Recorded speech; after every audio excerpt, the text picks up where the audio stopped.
Bien, mesdames et messieurs, bonsoir. Je vais inviter les élus à regagner leur place. Si vous voulez qu'on termine à l'heure, il faut qu'on commence à l'heure. J'en profite pour saluer le public. Hop là. Merci Harold. Monsieur le maire, le faux ou le vrai?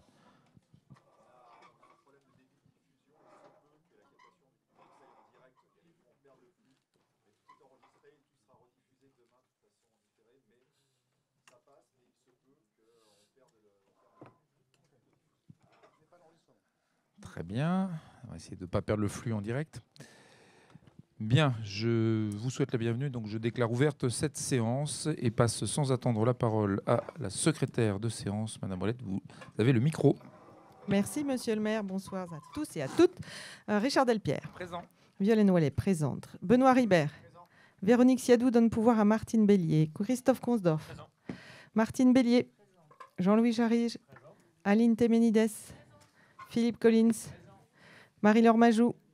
Anne Testu. Jérôme Legrel. Gilles Bertin. Claude Joriot. Louis-Marie Soleil. Dominique Forget. Marie-Claude Chevrier. Janine Bataille, Patrick Berthomé donne pouvoir à Monsieur Vengère. Jean-Michel Vengère. Tanguy Audic de Carnen. Non, c'est Géraldine Arenschneider. Pouvoir, voilà. Valérie Genquin donne pouvoir à Jean-Louis Jarige. Agathe Méry donne pouvoir à moi-même. Joséphine Parmentier. Martial Prado. Camille Ribert donne pouvoir à Anne Testu. Jean-Christophe Voiseau donne pouvoir à Aline Téménides. Marc Sévely. Lucie Loncle Duda. Marie-Cécile Godot donne pouvoir à Benoît Ribert. Frédéric Rospini-Clérici. François Lecomte. Jean-François Pommery. Maurice Toledano donne pouvoir à Nicole Alquier. Nicole Alquier. Karine Leméné. Fabrice Tabary. Brigitte Fauvel donne pouvoir à Fabrice Tabary. Guillaume de Châtelus. Christelle Faillu. Dorothée Bilger et Caroline Ocringer. Voilà, monsieur le maire. Merci beaucoup, Madame Ouellet. Le quorum est atteint.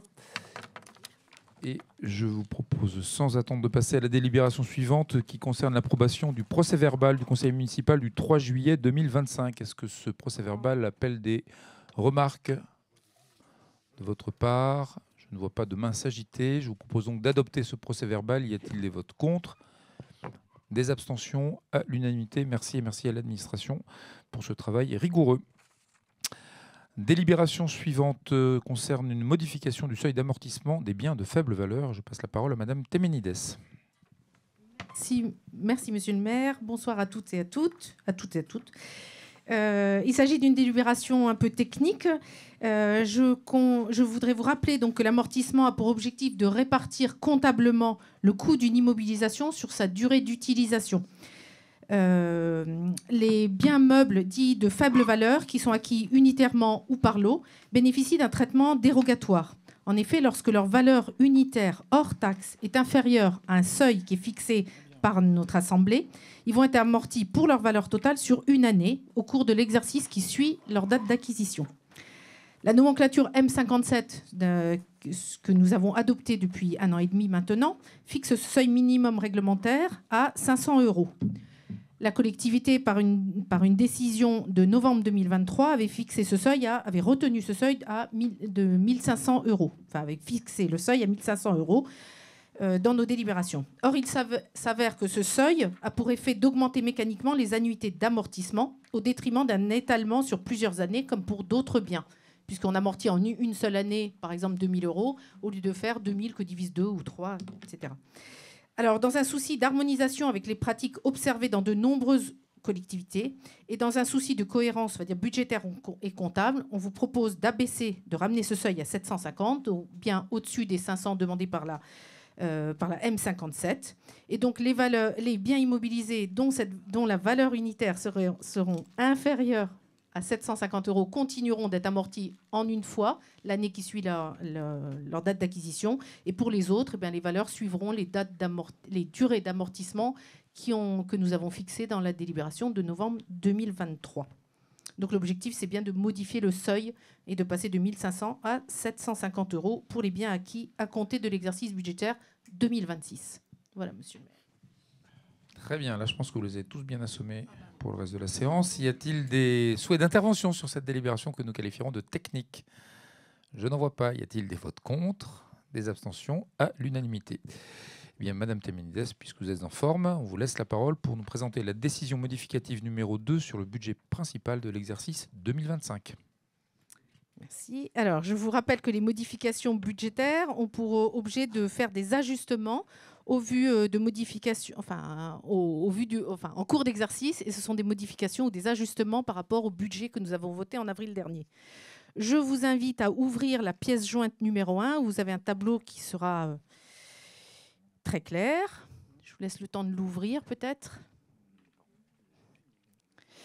Donc, je vais commencer par le tableau du bas, c'est-à-dire par les dépenses et les recettes de fonctionnement. Alors, quels sont ces ajustements que nous vous proposons? Tout d'abord, dans les dépenses, on a des frais de contentieux liés au contentieux Autolib, donc des frais qui s'élèvent à 51 200 € qui n'avaient pas été budgétés. Je vous rappelle que l'amende était le solde, pas l'amende, mais le solde du contentieux était de 190 kg € pour 5 stations Autolib et que nous avons voté ça dans le budget. Donc, c'est 51 200 €. Nous ajustons aussi les montants de location d'un quart lié au remplacement. Nous avons prévu de remplacer le quart de la commune. Il y a un achat qui a été budgété, mais la livraison ne se fera qu'en 2026, alors qu'elle était prévue en septembre seulement, en septembre dans le budget de 2025. Donc, nous avons 18 kg € supplémentaires. Ensuite, il y a des ajustements sur des notifications reçues, que ce soit le FSRIF et le FPIC. Je rappelle, sont des fonds de compensation entre communes, soit d'Île-de-France, soit intercommunales. Dans un cas, on a un fonds qui est une notification, donc une demande, des charges plus élevées de 37 kg €. Et pour le FPIC, c'est moins élevé de 63 kg €. Le net de ces dépenses, le total de ces dépenses, donc c'est un supplément de 43 kg €.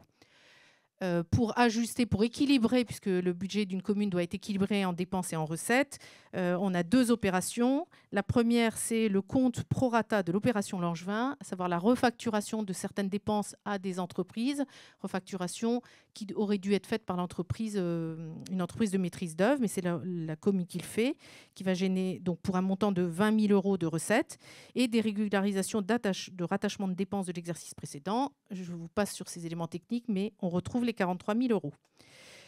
Un complément dans ce qu'on appelle les opérations d'ordre, donc des dotations aux amortissements qui sont plus élevées de 400 000 € liées en partie à la M57, et donc on va équilibrer en diminuant le virement à la section de la section de fonctionnement vers la section d'investissement de 400 kg €, ce qui fait qu'on a bien équilibre dépenses-recettes en fonctionnement. Je vais passer à la section d'investissement, donc le tableau au-dessus. Je vais commencer par les recettes. Côté recettes, on a les amendes de police qui sont supérieures à ce qu'on avait prévu au budget de 120 000 €. Donc on a 120 000 € de recettes supplémentaires. Et côté dépenses, nous avons une délibération qui va suivre plus tard liée aux travaux d'enfouissement de réseau, pour lesquels il y a un acompte qui est demandé par le CIGEF pour 113 000 €. On a des provisions, des travaux pour HDV, pour l'hôtel de ville, des travaux de bâtiment pour 7 000 € en gros supplémentaires, et une opération, on va dire technique aussi, de plus-moins de 640 000 €. Lorsque nous avons voté l'opération de programme liée à la relocalisation des services publics, c'est une APCP, mais elle n'avait pas été inscrite techniquement dans la bonne case, on va dire. Donc c'est du plus-moins. Ce qui fait qu'en investissement, on a bien des recettes supplémentaires pour 120 000 € et des dépenses de 120 000 € aussi. Et je vous passe sur l'opération d'amortissement parce que c'est neutre et c'est encore plus technique. Voici, monsieur le maire. J'ai essayé d'être le plus clair possible.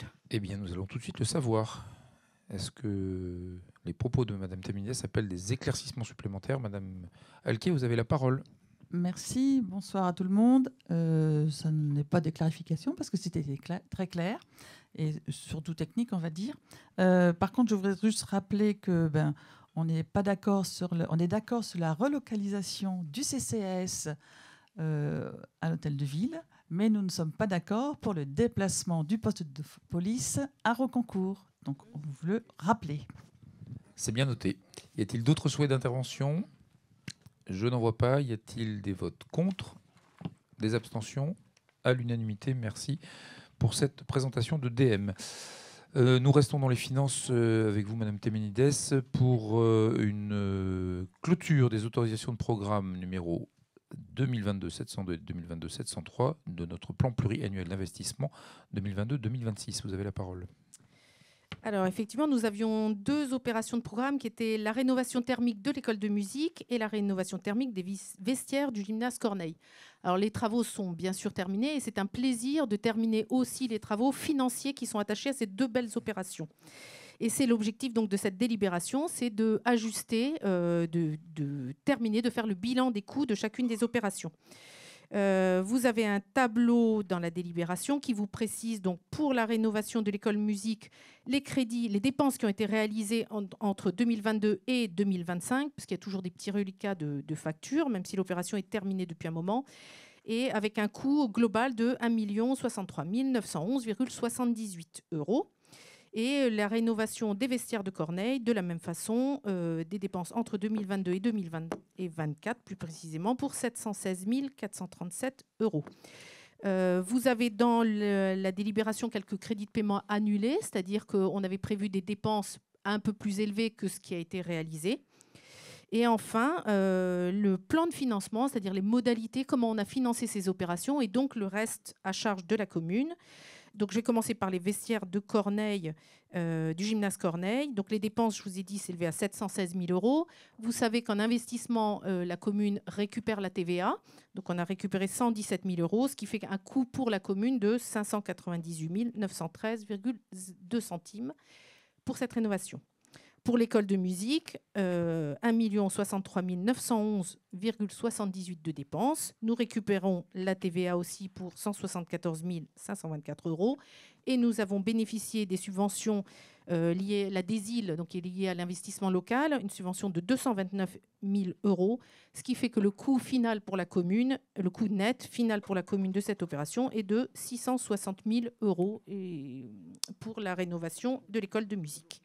Et donc, c'est sur cette base qu'on vous propose de clôturer ces 2 opérations de programme. Merci beaucoup, Madame Téménides. Y a-t-il des souhaits d'intervention? Madame Malquier, si vous avez levé la main, vous avez la parole. Très bien.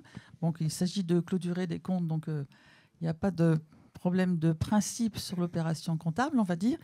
Et on reste quand même très circonspect sur les 1 million presque 100 qu'on a dépensé pour la rénovation d'école de musique et qu'on fait ensuite détruire 2 ans après. Donc, on reste très critique sur cette opération. Nous l'avions bien noté. Y a-t-il d'autres souhaits d'intervention? Je n'en vois pas. On va donc passer au vote. Y a-t-il des votes contre? Des abstentions? À l'unanimité pour clore financièrement ces 2 opérations. Merci beaucoup. Madame Téménides, vous conservez la parole pour une délibération sur les admissions en non-valeur et créances éteintes pour le budget principal de l'exercice 2025. Donc, c'est une délibération annuelle, puisque c'est une opération annuelle que l'on fait pour, j'allais dire, nettoyer les comptes.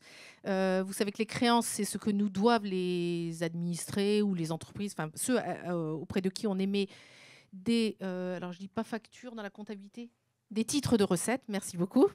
Donc des titres de recettes. Donc il y a 2 types de créances. Il y a les créances irrécouvrables qui restent dues, c'est-à-dire que s'il y avait un retour à bonne fortune de ces créanciers, eh bien on pourrait encore récupérer ces sommes. À la différence des créances dites éteintes, qui comme une bougie n'éclairent plus, et donc elles sont, c'est fini, et on peut plus, on considère qu'on ne récupère plus rien. Un peu de poésie dans mes chiffres. Et donc, au titre des créances irrécouvrables, nous avons 282 pièces. Alors, vous avez le détail derrière qui est joint à la délibération. Nous avons 282 pièces qui représentent un total de 18 012,41 € pour des titres qui ont été émis pendant les années 2013 à 2024. Et pour les créances éteintes, vous avez 68 pièces qui ont été émises entre 2021 et 2024 pour un montant de 6 300,91 €. Je précise que ces pièces, quand on dit qu'elles ont été émises entre 2021 et 2024, ça vous montre le travail que réalise le Trésor public pour récupérer ces sommes-là. Et j'en profite pour vous donner les taux que nous a communiqué le Trésor public. En 2023, le taux de recouvrement était de 99,51%. En 2024, 98,76% et en 2025, provisoire, 98,77%. Ça veut dire que dans l'essentiel, et heureusement, nos débiteurs en fait, payent leurs factures, leurs titres de recette. Pardon. Voilà. Merci beaucoup, Madame Taminides, pour cette délibération récurrente, mais néanmoins importante et qui nécessite chaque année un peu de pédagogie. Est-ce qu'il y a des souhaits d'intervention sur cette délibération? Je ne vois pas. Y a-t-il des votes contre? Des abstentions à l'unanimité. Merci beaucoup. On va rester dans les finances, mais comme c'est le CCS, Madame Testu qui va prendre le relais pour un avis demandé au Conseil municipal sur une délibération du Conseil d'administration du CCS concernant un emprunt pour l'EHPAD. Madame Testu, vous avez la parole. Merci, Monsieur le maire. Bonsoir à tous. Oui, donc, conformément au Code général des collectivités territoriales, les délibérations des CCS qui concernent les emprunts sont prises sur avis conforme du Conseil municipal. C'est ainsi qu'en avril 2025, le Conseil municipal avait émis un avis favorable sur la délibération du CCS à intervenir en vue de solliciter un emprunt pour financer les travaux de l'EHPAD. Tel que prévu à l'état prévisionnel des recettes et des dépenses de l'EHPAD pour l'exercice 2025, une consultation a été lancée pour un emprunt de 610 000 €. Et au vu des offres bancaires que nous avons reçues, il est demandé au Conseil municipal d'émettre un avis conforme sur la délibération du Conseil d'administration des CCS à intervenir pour la souscription d'un emprunt auprès du Crédit Agricole, dont les caractéristiques sont les suivantes. Donc le montant 610 000 € pour une durée d'amortissement de 10 ans, un taux d'intérêt fixe à 3,34% et un amortissement linéaire. Merci beaucoup, Madame Testu. Y a-t-il des souhaits d'intervention sur cette demande d'avis? Madame Bilger, vous avez la parole. Bonsoir à tous. C'est une question un peu plus générale sur l'EHPAD des Chênes d'Or, puisque nous avions eu une réunion de travail assez intéressante il y a quelques mois sur le sujet. Et donc, c'est une question un peu ouverte sur la continuité des réflexions, savoir où nous en sommes aujourd'hui, où vous en êtes dans les réflexions. Puisque vous évoquez cette forte, intéressante réunion de travail, il n'y a pas eu de données nouvelles spectaculaires, puisqu'on s'est réunis au mois de mai, donc l'été s'est passé, mais il n'y a pas eu de loto des EHPAD. Le Stéphane Bern des EHPAD n'est pas paru à l'écran, donc on n'a pas de recette particulière miracle. Et donc la question reste toujours posée sur la table du devenir de cet EHPAD, de la structure financière de ses comptes, qui, comme 85% des EHPAD de France, est déficitaire, d'une taille qui est sous la taille critique. C'est un établissement atypique. Vous savez que c'est un des 2 seuls EHPAD communaux d'Île-de-France, qui n'est pas né EHPAD à bien des égards, bâtimentaires, organisationnels, qui est trop petit pour tenir les équilibres économiques et qui ne peut pas accueillir un certain nombre de publics, notamment parce qu'on n'a pas de zone fermée. Donc tous ces sujets sont sur la table. Nous avons la possibilité, avec l'aménagement du terrain de l'INRIA, d'étudier un déménagement sur ce site. Ça fait partie des sujets qui sont sur la table, avec des modalités de financement à caler. Donc ça fait partie des questions qui seront sans doute peut-être l'objet de questions dans les temps préélectoraux à venir. Donc il n'y a pas d'urgence pour l'année qui vient. La collectivité est tout à fait capable de soutenir le fonctionnement d'un EHPAD dont je redis qu'il est très bien géré, qu'il est plein, rempli, mais qu'il est structurellement déficitaire pour tout un tas de données qui sont tout à fait objectivables. Voilà. Et donc le sujet qui sera posé à l'Assemblée dans les mois et années qui viennent, c'est est-ce qu'on se donne les conditions d'un équilibre structurel d'un futur EHPAD communal ou pas? Et si on fait le choix de rester avec cet établissement-là, ça veut dire que durablement et sans doute de plus en plus fortement, la collectivité devra compenser les pertes d'exploitation, et donc c'est au détriment d'autres politiques publiques. Et si je raisonne simplement sur le périmètre de seniors, au détriment d'autres choses qu'on pourrait faire pour les seniors. Donc je pense que la question, et c'était pour ça que je voulais vous réunir au mois de mai, elle mérite d'être partagée. Il n'y a pas de réponse simple. Il y a l'histoire d'un EHPAD municipal, mais et la possibilité qu'on veut se donner ou pas de lui donner des horizons plus équilibrés. Voilà. Donc pas plus d'infos que ça, et la question est toujours importante. Madame Alquier. Quelle est la norme? C'est 80, il me semble, pour le nombre de... Alors, il y a des sachants et des sachantes. Je crois qu'on est plutôt aux alentours de 100, sous le contrôle de Madame l'oncle Dudac, qui connaissait mieux que moi. Lucie, si tu veux en dire un mot. 80, c'est le Ouais. minimum Voilà. du minimum, mais ça commence à ne plus être déjà suffisant. Donc on est plutôt sur du 100, les 120 sont plus la norme. C'est effectivement Enfin, plutôt... en tout cas, la norme officielle, c'est 80 aujourd'hui. Enfin, D'accord. ça, c'est le minimum pour C'est minimum. aujourd'hui Voilà. survivre à peu près. Bon, on n'est pas si loin quand même. On est à On n'est 69. pas si loin, mais On est pas si loin. on est à 69 chambres, donc Oui. on n'est pas si près Voilà. non plus. Et donc, si on s'engage sur des investissements significatifs, il faut qu'on prenne un peu de marge. Donc, c'est quand même plutôt quelque chose aux alentours de 100, 110, avec la possibilité d'ouvrir une zone sous accès contrôlé qui permet d'accueillir des publics qu'on ne peut pas accueillir, et donc qui ne nous permet pas de répondre à l'attente d'un certain nombre de familles du territoire. Donc c'est plutôt vers ça qu'on s'orienterait si on appuyait sur le bouton de la reconstruction d'un EHPAD. Parce qu'aujourd'hui, pour aller au bout du bout, augmenter les capacités de l'EHPAD dans le bâtiment que vous connaissez, c'est mission quasi impossible. Voilà. En tout cas, vu notre fenêtre, ce n'est pas la solution qu'on préconise. Outre le fait qu'il faudrait faire ça en site occupé, ce qui rajoute de la complexité à la complexité. Je ne dis pas que c'est facile, mais effectivement, vous aviez raison, c'est un choix politique. C'est d'ailleurs pour ça qu'on est là. En espérant avoir répondu à vos légitimes attentes, je vais donc maintenant recueillir l'avis du Conseil sur cet emprunt à souscrire par le CA du CCS dans quelques jours. Y a-t-il un avis défavorable exprimé par certaines ou certains d'entre vous? Y a-t-il des abstentions? Et donc, je comprends donc que nous avons un avis favorable à l'unanimité. Je vous en remercie, et donc nous relayerons cet avis à nos collègues du Conseil d'administration du CCS qui se réunit dans quelques jours. La délibération suivante porte sur une demande de subvention à l'association Petit Cœur de Beurre. Madame Ouellet, vous avez la parole. Merci, monsieur le maire. La 4e édition de la chaîne Rock Color a lieu le samedi 14 juin.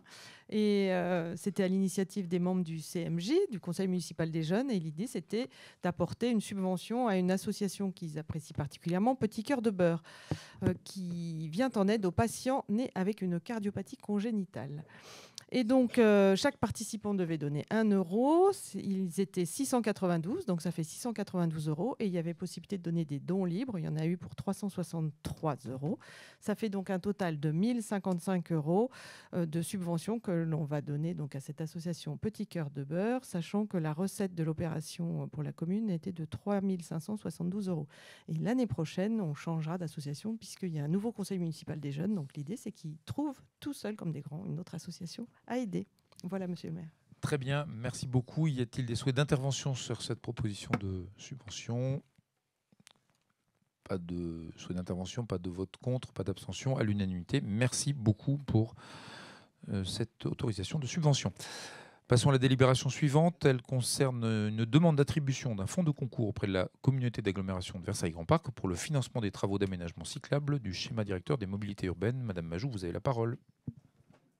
Merci, monsieur le maire. Donc, au mois de mai dernier, nous avons voté pour autoriser monsieur le maire à déposer un dossier de demande de subvention auprès de la communauté d'agglomération de Versailles-Grand Parc pour le financement des aménagements du schéma directeur des mobilités urbaines. La commune a donc sollicité la communauté d'agglomération pour l'attribution d'une subvention de 458 035 euros. La communauté d'agglomération a précisé que le versement éventuel de la subvention sollicitée devait prendre la forme d'un fonds de concours. C'est un formalisme qui est différent de celui d'une subvention, donc il nous faut revoter pour demander à nouveau pour que ce formalisme soit respecté et pour solliciter la communauté d'agglomération pour l'attribution d'un fonds de concours toujours du même montant, 458 035 euros. Voilà, désolé pour ce petit retard à l'allumage, mais on va y arriver. Merci beaucoup, Madame Majou. Je pense que le jeu en vaut la chandelle. Y a-t-il des souhaits d'intervention sur cette demande de fonds de concours? Y a-t-il des votes contre? Des abstentions? À l'unanimité. Merci beaucoup.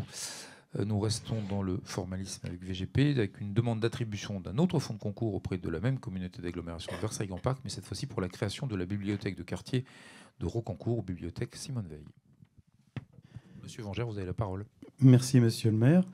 Bonsoir à tous. Dans le cadre du projet de construction de la bibliothèque de quartier Simone Veil, la communauté d'agglomération de Versailles-Grand Parc a attribué à la commune un fonds de concours de 66 480 €.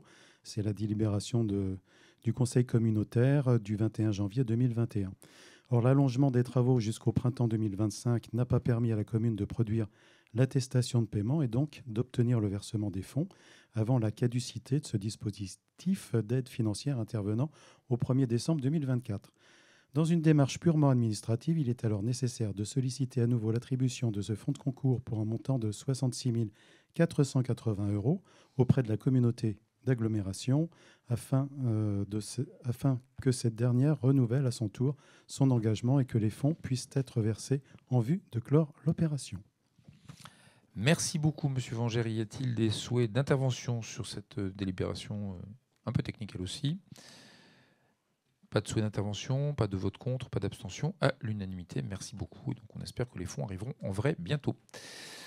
Monsieur Rospigny-Clérici, on va vous passer la parole pour une convention particulière de maîtrise d'ouvrage temporaire entre la commune du Chêne-Rocancourt et notre syndicat intercommunal pour le gaz et l'électricité d'Île-de-France, ou SIGEF, pour l'amélioration esthétique et la création de réseaux électriques et de distribution publique et de communication électronique rue de la Résistance. Vous avez la parole. Merci, monsieur le maire, chers collègues. L'objet de la présente délibération, c'est de poursuivre notre engagement auprès du SIGEF, un syndicat important pour nous, tant sur l'aspect réseau d'énergie électrique que fourniture et achat de gaz, et même au niveau de l'enfouissement des fils électriques qui vous est proposé dans le cadre de cette délibération. Depuis 2020, on a enfoui un certain nombre de réseaux électriques d'un certain nombre de rues, ce qui nous a permis d'améliorer le cadre de vie des habitants. Ce sont des opérations qui sont coûteuses, évidemment, mais sur lesquelles on peut compter sur l'apport du SIGEF et d'Enedis pour contribuer à leur réalisation. Vous avez un tableau qui vous donne la répartition des coûts entre les différents partenaires, avec également une participation Orange sur les réseaux de communication électronique. La rue de la Résistance représente 375 mètres. Le coût total de l'opération est estimé à 458 000 € hors taxe. La part de la commune est estimée à 377 000 € TTC. Donc la présente délibération qui vous est proposée est pour d'approuver la convention financière administrative et d'autoriser le maire à signer cette convention avec le SIGEF. Merci beaucoup, monsieur Rospigny. Y a-t-il des souhaits de précision sur cette délibération qui est technique mais importante sur ces opérations dont vous savez que nos administrés expriment de fortes attentes mais qui ne sont pas gratuites du tout et qui sont longues, qui nécessitent une anticipation de plusieurs années, parfois d'ailleurs sans réaliser en vrai les travaux. Voilà. Donc, question de rapport au temps à l'argent importante sur ces dossiers. Je ne vois pas de main se lever. Y a-t-il des souhaits de vote contre, d'abstention? À l'unanimité? Merci beaucoup. Et donc, dans le top départ sur de possibles travaux dans les années qui viennent dans cette rue de la Résistance. Madame Téminides, vous avez donc repris votre souffle et vous allez, une fois n'est pas coutume, prendre la parole pour nous proposer l'acquisition d'un appartement avec cave et parking, 5 allées des Comtesses, à la société Érigère. Effectivement. Donc, nous disposons aujourd'hui d'un parc de logements pour loger des agents qui concourent à l'exercice des missions de service public, soit des gardiens pour faire l'astreinte, etc. Et donc, nous avons un parc de logements aujourd'hui qui est dans le domaine privé de la commune. Ce parc est globalement vieillissant et une part significative de ces logements a des performances énergétiques médiocres, j'allais dire, enfin, en tout cas, et pour certains très faibles, puisqu'ils ont des diagnostics de performance énergétique en F ou G. Donc, ceci entraîne bien sûr une forte consommation énergétique, de l'inconfort pour les occupants et une image dégradée de notre parc immobilier. Et donc, comme de nombreux propriétaires, nous avons vocation à rénover notre parc. Donc, nous sommes engagés dans une démarche de modernisation et d'amélioration de notre patrimoine. Et donc, dans ce cadre-là, nous souhaitons acquérir des logements plus conformes, de meilleure qualité. Il se trouve qu'une occasion s'est présentée récemment, puisque le bailleur Érigère, qui fait partie du groupe Action Logement, s'est engagé dans une restructuration de son parc immobilier dans l'ensemble immobilier Les Comtesses, et que la commune a l'occasion d'acquérir un appartement de type 3 avec cave et parking, qui a une surface de 66 mètres carrés, donc au 5 allées des Comtesses. Ce bien est classé DPEC, donc très intéressant, et il dispose d'une cave et d'un parking, et il a été refait à neuf ces derniers mois.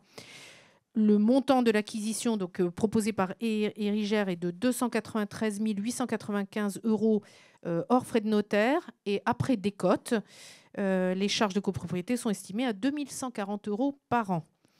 Nous avons sollicité l'avis du pôle d'évaluation domaniale des finances publiques, qui a estimé la valeur de ce bien à 330 000 €. Donc, vous voyez, au-dessus du montant décoté, je le rappelle, de Érigère. Et donc, nous considérons que c'est une bonne opportunité. Et il vous est demandé d'autoriser donc l'acquisition de cet appartement, cave et parking, et d'autoriser Monsieur le maire à signer tout ce qu'il faut pour le faire. Merci Madame Temidès. Y a-t-il des souhaits d'intervention sur le descriptif du bien? Chacun le géolocalise. Et sur l'intérêt de l'opération. Madame Alquier, vous avez la parole. Merci. Effectivement, sur l'intérêt de l'opération, nous sommes quand même très surpris, pour ne pas dire choqués. Parce qu'on lit dans ce que vous ne dites pas dans la délibération, dans la présentation, c'est ce qui est écrit dans l'avis des domaines. C'est que ils disent que dans le cadre de plusieurs projets urbains, on voit bien lesquels, 25 logements communaux actuellement destinés à nos agents en astreinte ou en nécessité absolue de service sont voués à disparaître. On n'est pas d'accord là-dessus, on ne voit pas pourquoi. Et la commune est donc actuellement dans une démarche de relogement de 12 agents restant encore logés au sein de ces bâtiments. Donc la première question, c'est combien y a-t-il de logements dans le patrimoine de la ville? Combien sont attribués? Pourquoi ne peut-on pas rénover des logements pour les agents? Ça me paraît plus simple. Parce qu'ici, il faut 12 appartements à 300 000 €. On est en train de parler de 3,6 millions. Donc quand même, là, sur le plan de l'opération, ça nous paraît extrêmement coûteux, douteux. Enfin bon, donc voilà, on ne comprend pas cette décision et cette politique. Ouais. Voilà. Alors, il y a beaucoup de questions dans ce que vous dites. Voilà. Alors déjà, ce n'est pas parce qu'on achète un logement et qu'il y aurait 12 agents à reloger qu'on va en acheter 12. C'est la première chose. Quand nous sommes arrivés, vous me parlez de parc de logements, vous me demandiez combien il y en avait. Quand on est arrivé, il y avait à peu près 80 logements. Je rappelle à l'Assemblée qu'il y avait en particulier, par exemple, au 62 boulevard Saint-Antoine, un petit immeuble avec 5 logements qui étaient absolument vétustes, qui avaient été abandonnés complètement, et que dans le cadre, non pas de modernisation, mais en tout cas de notre politique aussi d'augmentation du nombre de logements sociaux, nous avons cédé pour 1 € symbolique, tellement il était en bon état, au bailleur, je crois que c'était IRP, parce qu'il fallait le rénover. Donc, l'objectif, c'est pas d'avoir 80 logements, l'objectif, c'est d'avoir un parc qui réponde à notre politique, effectivement, de loger des agents qui ont des activités à faire. Après, on a récupéré aussi, pas récupéré, on a une situation avec des personnes qui étaient logées, voilà, je ne dirais pas plus, d'ailleurs. Et donc, notre démarche, elle est double. Elle est de moderniser pour que les agents qui sont logés soient logés dans des conditions correctes. Voilà. Et lorsqu'on dit... ouais, voilà. Donc, cette acquisition en fait partie. Après, il y a des projets urbains. On a parlé du projet Le Nôtre. Là, effectivement, il y a 20 logements, 2 fois dans 2 bâtiments. Vous pouvez aller voir. Quand je parle de diagnostic F et G, ils ne sont pas accessibles. Il y a des problèmes de moisissure, etc. Donc, c'est une question aussi d'optimisation. Il n'y a pas que le parc de logement. Il y a aussi, comme les bâtiments publics, les autres bâtiments qu'on travaille.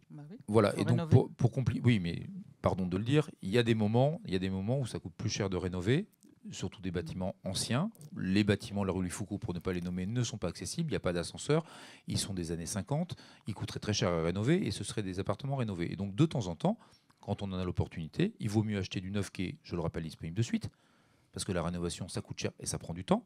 Et puis il y a des bâtiments, pardon de le dire, quand ils n'ont pas été entretenus depuis 40 ans, il vaut mieux les faire tomber et reconstruire du neuf. Voilà. Sauf que ça prend du temps. Et donc, dans notre stratégie, mais vous avez le droit de la contester, Madame Alquier, de temps en temps, il nous paraît plus efficace, plus rapide et plus pertinent pour les agents de faire acquisition d'appartements en bonne, voire en très bon état, parce que catégorie C, rénové à neuf, c'est plutôt de très bon état, plutôt que d'attendre d'hypothétiques, parce que je ne sais pas, peut-être que vous avez de l'argent magique, mais financer la rénovation du vieux bâtiment, ça coûte très cher, ça prend du temps, plutôt que d'attendre d'hypothétiques rénovations.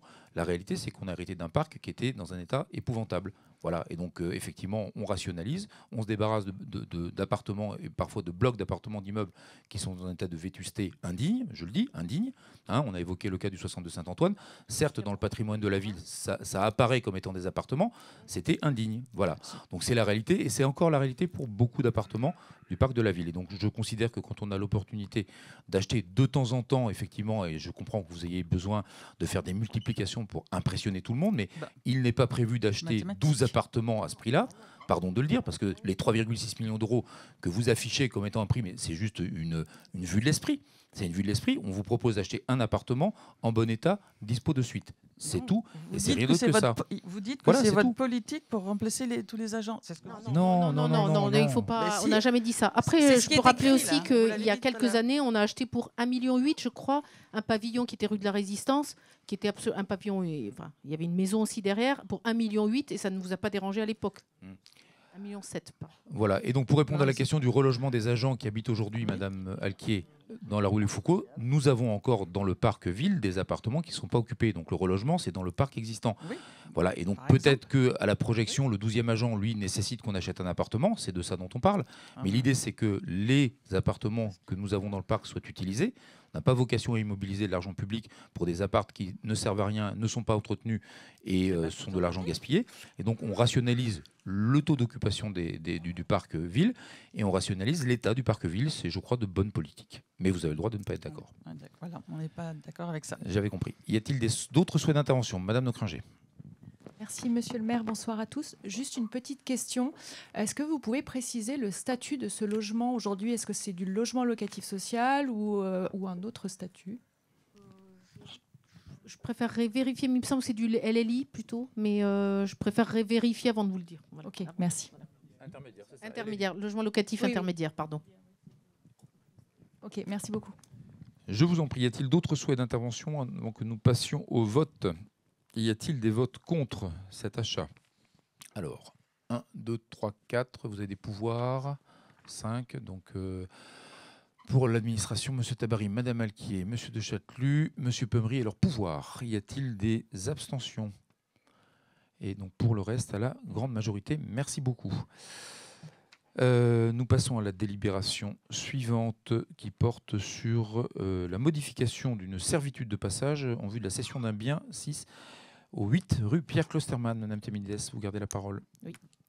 Donc, dans le cadre de notre optimisation du parc de logement, nous avons voté, enfin en tout cas la nôtre, nous avons voté à l'unanimité, en tout cas la cession du bien qui est situé 8 rue Pierre Klostermann au profit de l'association pour les œuvres hospitalières françaises de l'Ordre de Malte, donc Ordre de Malte pour aller plus vite. À la suite de cette décision donc, du 3 juillet dernier du conseil municipal, une réunion a été organisée avec les riverains et les représentants de l'Ordre de Malte. Au cours de cette rencontre, il a été rappelé qu'il y avait une servitude de passage qui avait été instituée par l'acte de rétrocession qui datait de 2008 lors du transfert de propriété de cette rue Pierre Klostermann par l'association syndicale libre de la Porte Saint-Antoine, ASL dans la suite, à la commune. Cette servitude limitait donc l'usage du passage qui mène au 8 rue Pierre Klostermann à un usage strictement résidentiel. Il se trouve que l'Ordre de Malte a exprimé donc le souhait d'acquérir ce bien pour y installer un local de délégation. Donc l'usage est proche de l'usage résidentiel, mais pas strictement résidentiel. Et donc l'usage étant différent de celui d'une résidence, cette intention a interpellé les riverains. Pour répondre à leurs préoccupations et dans un souci de dialogue et d'équilibre, la commune donc, propose à l'association, à l'ASL, de formaliser par acte notarié une modification de cette servitude existante et qui est associée donc à des garanties. Ainsi, il est envisagé d'autoriser de manière encadrée un élargissement de l'usage de cette servitude, sachant que conformément au droit, toute modification de cette nature doit donner lieu à une contrepartie. Et donc, il est proposé, comme contrepartie, que l'occupant de ce bien prenne à sa charge les frais d'entretien du passage pendant toute la durée d'utilisation du bien à d'autres fins que celles d'habitation. Le passage faisant, je crois que c'est une vingtaine de mètres de mémoire. Donc, cette solution permet de concilier les intérêts des trois parties. Donc, elle permet à l'Ordre de Malte d'utiliser le bien dans le cadre de ses activités associatives d'intérêt général. Elle garantit à l'ASL l'absence de préjudice et elle assure aux riverains que l'extension de l'usage restera strictement limitée et encadrée, évitant tout risque d'usage non maîtrisé en cas de revente ultérieure. Et donc, il est demandé au conseil municipal d'approuver les termes du projet d'acte qui est joint à la délibération.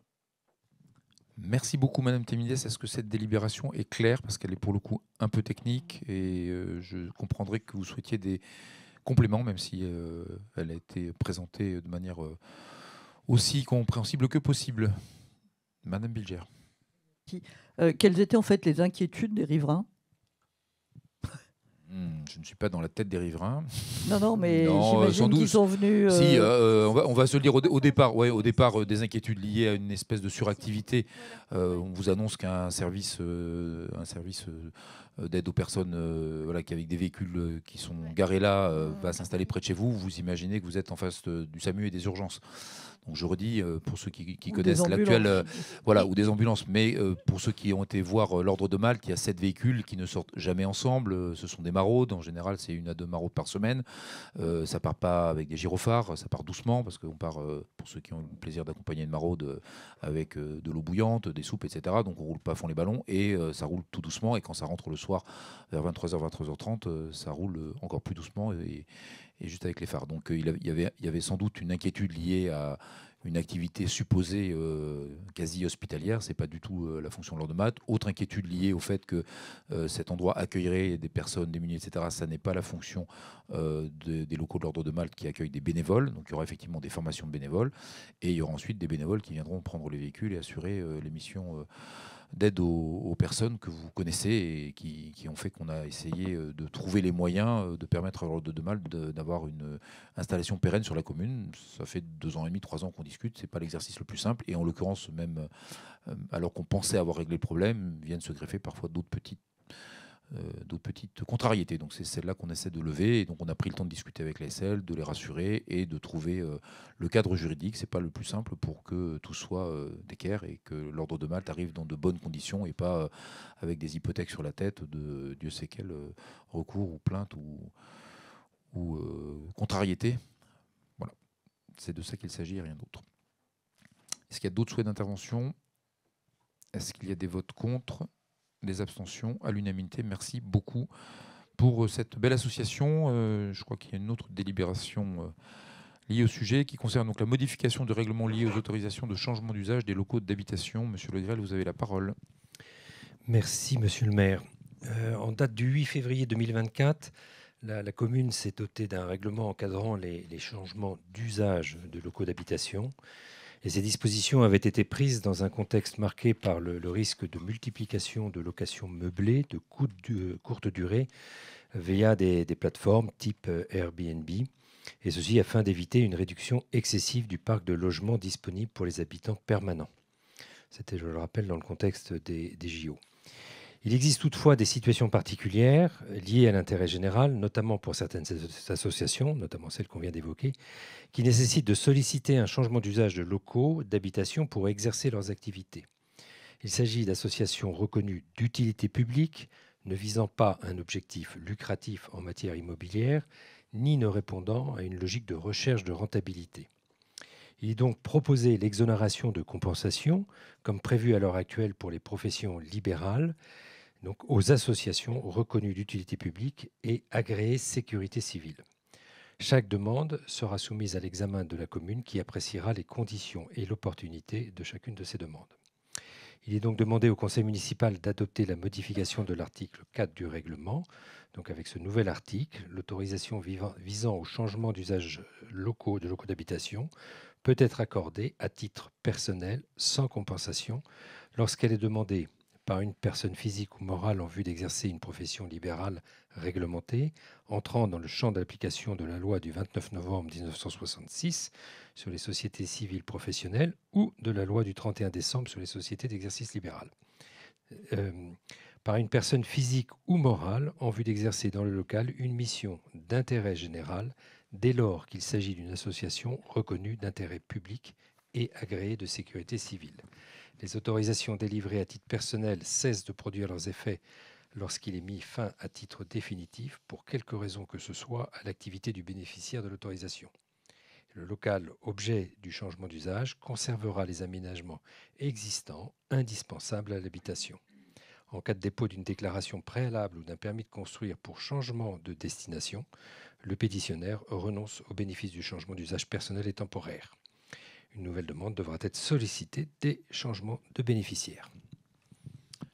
Merci beaucoup, Monsieur Legrel. Y a-t-il des souhaits d'intervention sur cette délibération? Bon pour tout le monde. Des votes contre, des abstentions à l'unanimité. Merci beaucoup pour l'ordre de Malte. Nous avons maintenant une délibération qui porte sur un avenant à la convention d'occupation précaire et temporaire avec l'association SOS Accueil. Madame Téménides, vous reprenez la parole. Je ne vais pas reprendre tout l'historique parce que nous avons voté ça il y a, je crois, 6 mois. Donc l'association SOS Accueil a une convention pour... si, je vais recommencer en fait. Pardon. Donc on a accueilli une famille qui a 3 enfants scolarisés à l'école Chèvreloup dans le cadre d'une convention avec la société, donc société n'importe quoi, avec l'association SOS Accueil, qui a pour mission d'accueillir pour une durée limitée des personnes et des familles en difficulté. Cette famille est logée aujourd'hui dans les rues Foucault. La convention initiale était de 6 mois, donc du 21 janvier 2025 au 20 juillet 2025. Il ne vous échappe pas que on a un peu dépassé. Donc la situation de cette famille est un peu particulière et aujourd'hui, elle n'est pas encore réglée malgré l'accompagnement d'une autre association. Et donc, aucune solution durable de relogement n'a encore pu être trouvée pour cette famille. Nous souhaitons, donc on propose de prolonger cet avenant, de faire un avenant donc à cette convention qui était de 6 mois, de prévoir une durée supplémentaire de 1 an non renouvelable avec une participation, alors qu'avant elle était à titre gracieux, et une participation parce que ils contribuent déjà, ils payent les charges, mais c'est une petite redevance qui est...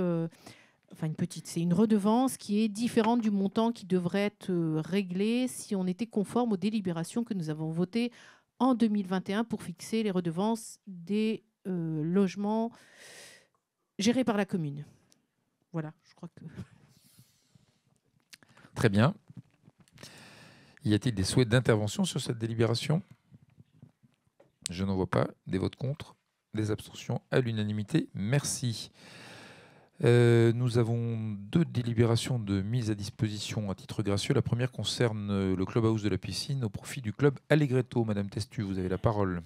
Oui, merci Monsieur le maire. Le club Allegretto, c'est une association chénet-courtoise qui œuvre depuis 65 ans à renforcer le lien social et à favoriser la convivialité entre les seniors de la commune.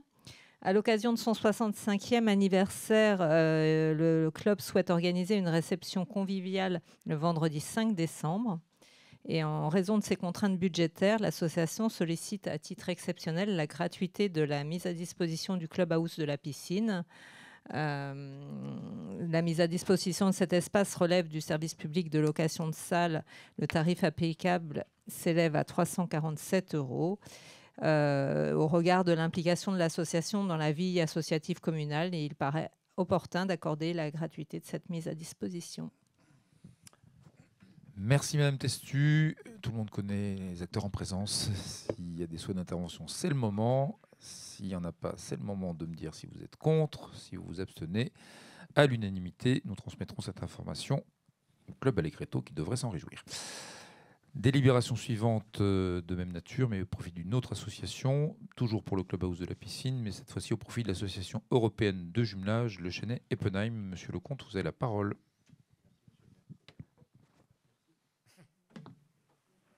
Ça va venir tout seul.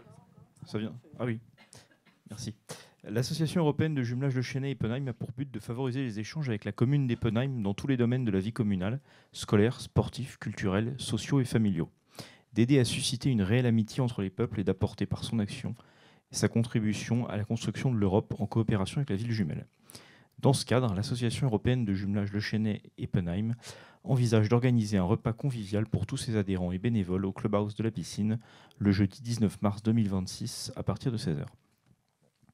La mise à disposition de cet espace relève du service public de location de salles. Le tarif applicable s'élève à 140 €, c'est le tarif des soirées en semaine. Cependant, au regard de l'implication de l'association dans la vie associative communale, il apparaît opportun d'accorder la gratuité de cette mise à disposition. Merci beaucoup, Monsieur Lecomte. Des souhaits d'intervention, Madame Alquier.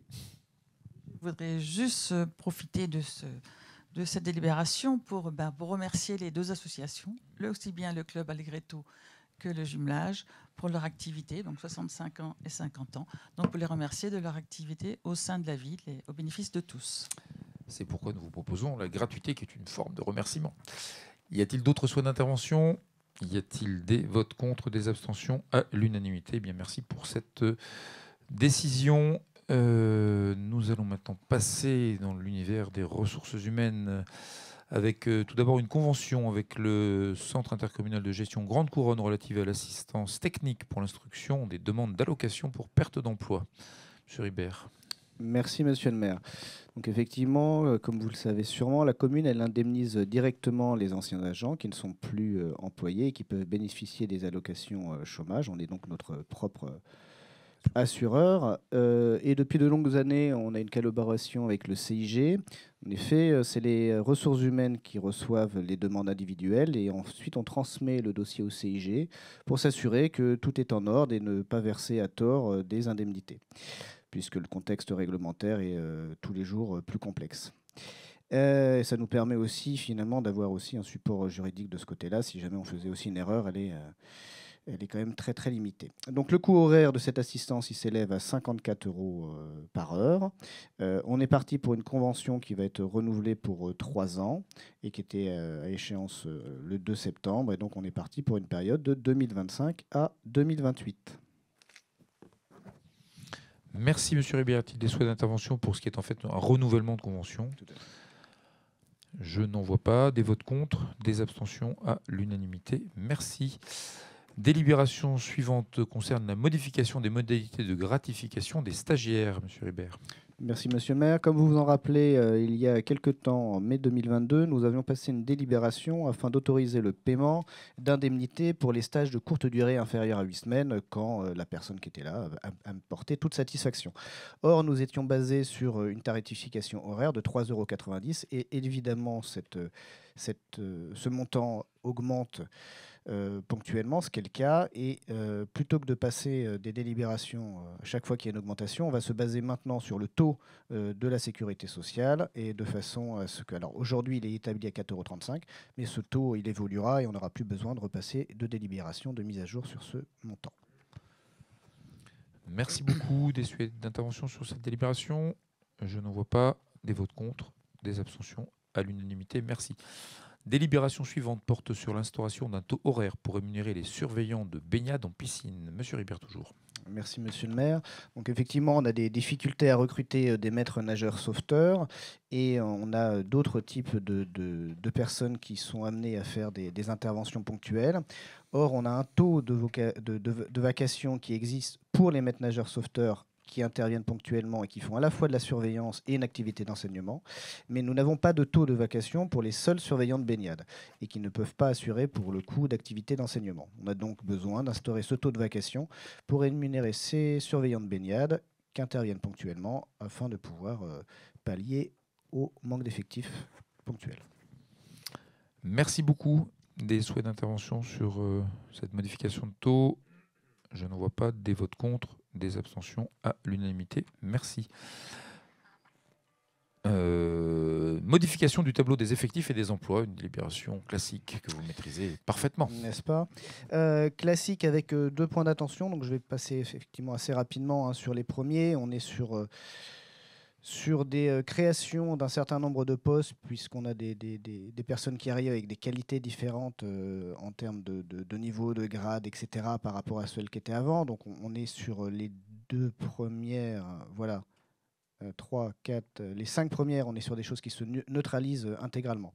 Un point d'intention sur la dernière que vous avez sur votre première page, créer un emploi de chef de service de police municipale catégorie B afin de permettre la nomination du responsable de la police municipale dans ce grade. Donc effectivement, notre chef finalement de la police n'était pas encore en catégorie B. On a pu effectivement, ou plutôt il a réussi à avoir une nomination aujourd'hui dans cette catégorie, et donc le fait de le nommer amène à la création de ce grade et à la suppression de l'ancien. Ensuite, nous avons la création, je vais vous le faire avant d'ailleurs, excusez-moi, plutôt que de vous dire la création, je vais vous lire le petit libellé. On a la directrice actuelle de la piscine qui va quitter ses fonctions au 1er janvier 2026. Elle va donc être absente à partir de cette date, sauf qu'elle va avoir un statut qui fait qu'elle va faire valoir ses droits à la retraite le 1er août 2026. Et pendant cette période, du 1er janvier au 31 juillet inclus, on va donc avoir besoin d'un adjoint. Ça ne peut pas être un directeur, puisqu'en fait, on ne peut pas créer 2 postes de directeur. Donc, on va créer un poste d'adjoint pour recruter un directeur, mais qui sera directeur au mois d'août. Voilà. Pourquoi faire simple quand on peut faire compliqué, mais c'est comme ça. Ensuite, nous avons juste une régularisation, comme vous le voyez, sur un poste de saisonnier. On a eu un saisonnier supplémentaire. Heureusement, quand même, le Trésor public nous a permis de le rémunérer. Mais effectivement, il nous faut aujourd'hui mettre à jour la réalité qu'on a eue pendant la période estivale. Et enfin, la création, pour le coup, d'un contrat d'apprentissage niveau bac professionnel pour une personne qui sera au CSU. Voilà, monsieur le maire. CFI, oui. Très bien, merci beaucoup, monsieur Ribert, pour ces explications techniques qui nous réjouissent à chaque conseil. Madame Alquier, manifestement, a des précisions. On ne sait pas si c'est sur le stagiaire de l'été ou le directeur adjoint. Allez-y, madame Alquier. Rien. Non. Nous voulons féliciter collectivement la promotion du chef de la police. Donc bravo à lui et bravo à toutes les équipes de la police municipale pour ce qu'ils font pour la ville. Eh bien, soit il vous suit en direct et il pourra vous remercier de vos remerciements, sinon je ne manquerai pas de lui transmettre vos remerciements auxquels nous nous associons naturellement. Et nous pensons que cette promotion est méritée. Comment ça, il est à droite? Il est dans la salle? Quel sens du camouflage.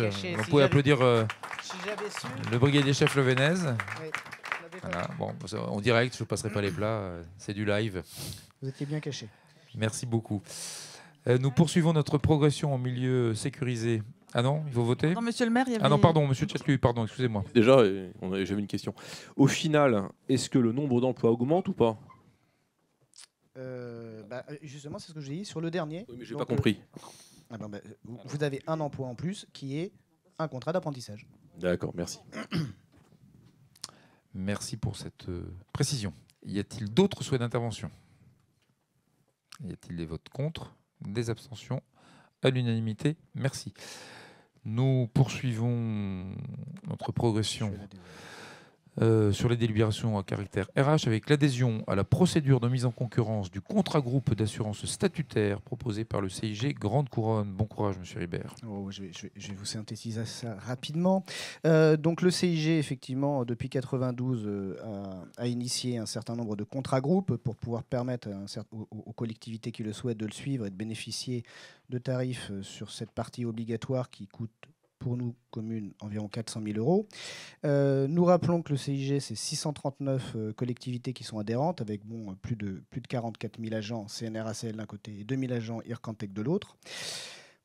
Évidemment, ça permet d'avoir des taux qui sont pérennes dans le temps, puisque depuis un certain nombre d'années, les taux du CIG n'ont pas bougé.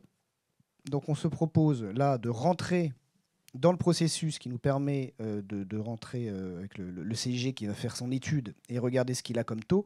Si jamais les taux nous paraissaient trop élevés, on peut encore en sortir et essayer par nous-mêmes. Vous doutez bien que si les taux du CIG ne sont pas bons, il n'y a aucune raison que nous seuls, on y arrive à avoir des meilleurs taux. Mais là, pour le coup, on n'est pas dans l'adhésion proprement dit, on est sur l'action qui fait qu'on souhaiterait participer si. Voilà. Et donc ça sera pour le contrat qui sera en 2027-2030. Donc la période de négociation va s'engager là jusqu'en 2026. Et en 2026, probablement, très probablement, on adhérera au contrat groupe du CIG.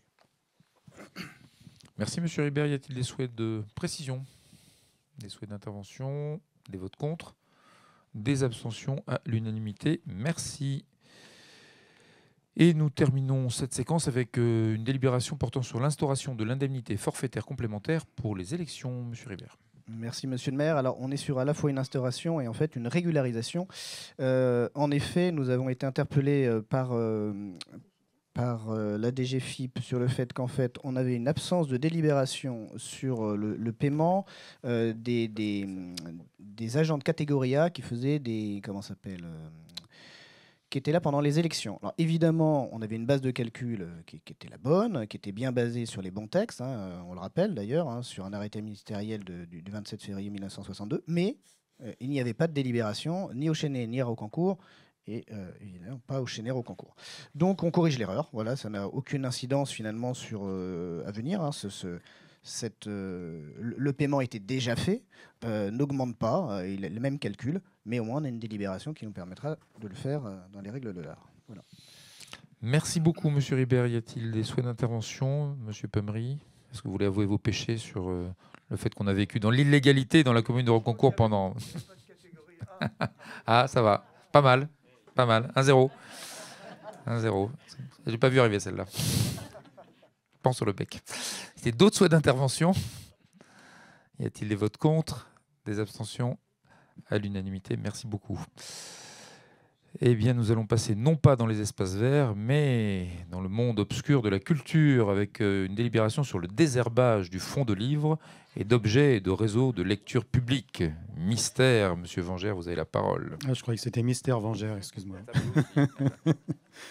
Désherbage du fonds de livres et d'objets du réseau de lecture publique. Les collections du réseau de lecture publique du Chesnay Rocancourt sont constituées de livres, de périodiques, de jeux, de jouets et d'objets. Ces collections sont régulièrement renouvelées et actualisées, comme le précise l'article 6 de la loi du 21 décembre 2021.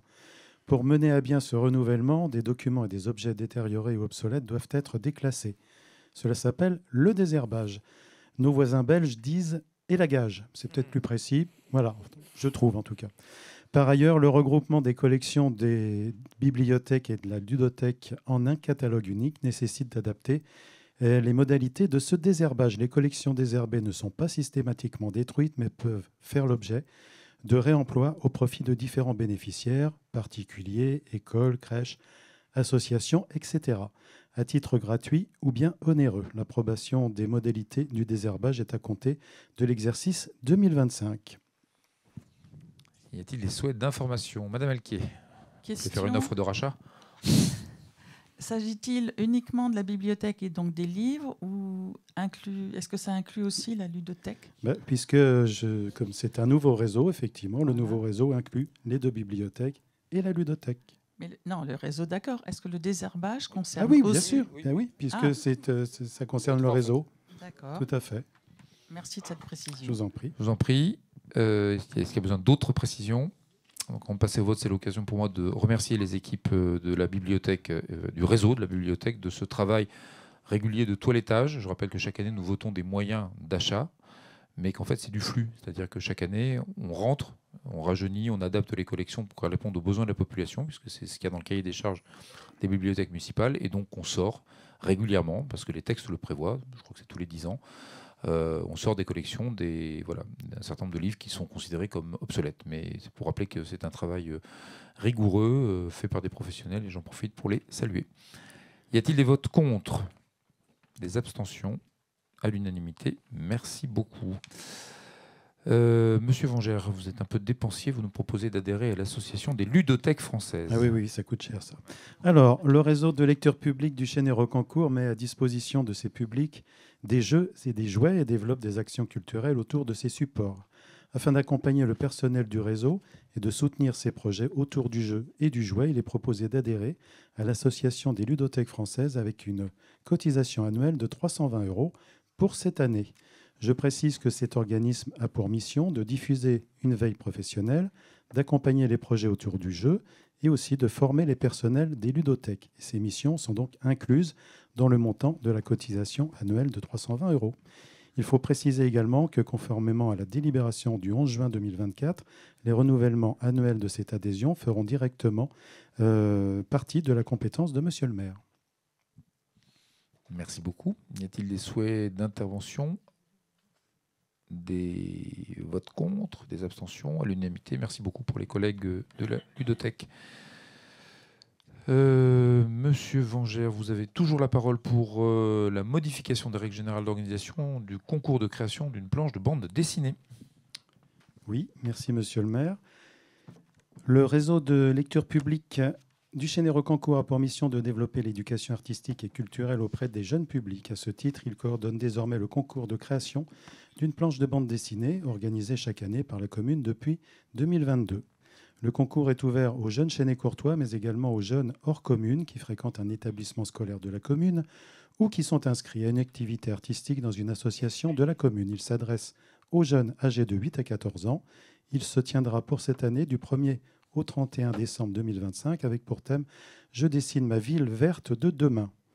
Le jury est composé de 6 membres, élus de la commune, agents de la mairie, membres d'associations, acteurs de la vie économique du livre, professionnels de la bande dessinée. Comme les années précédentes, 3 lauréats seront désignés par le jury dans chacune des 3 catégories suivantes. Enfants âgés de 8 à 10 ans, de 11 à 14 ans, et il y a aussi le coup de cœur du jury. Cette année, les résultats du concours seront annoncés lors de la nuit de la lecture, c'est-à-dire le samedi 24 janvier 2026 à la bibliothèque Victor Hugo. Chaque lauréat recevra un lot d'une valeur de 100 €, un exemplaire de sa planche de bande dessinée scannée, imprimée et encadrée. Il bénéficiera également de la parution de sa création dans le magazine d'information de la commune, Le Mensuel. Merci Monsieur Vengère. Y a-t-il des souhaits d'intervention sur cette délibération dorénavant classique? Des votes contre, des abstentions à l'unanimité. Je vois Monsieur Sévlier dans les starting blocks depuis 2 délibérations. Votre tour arrive.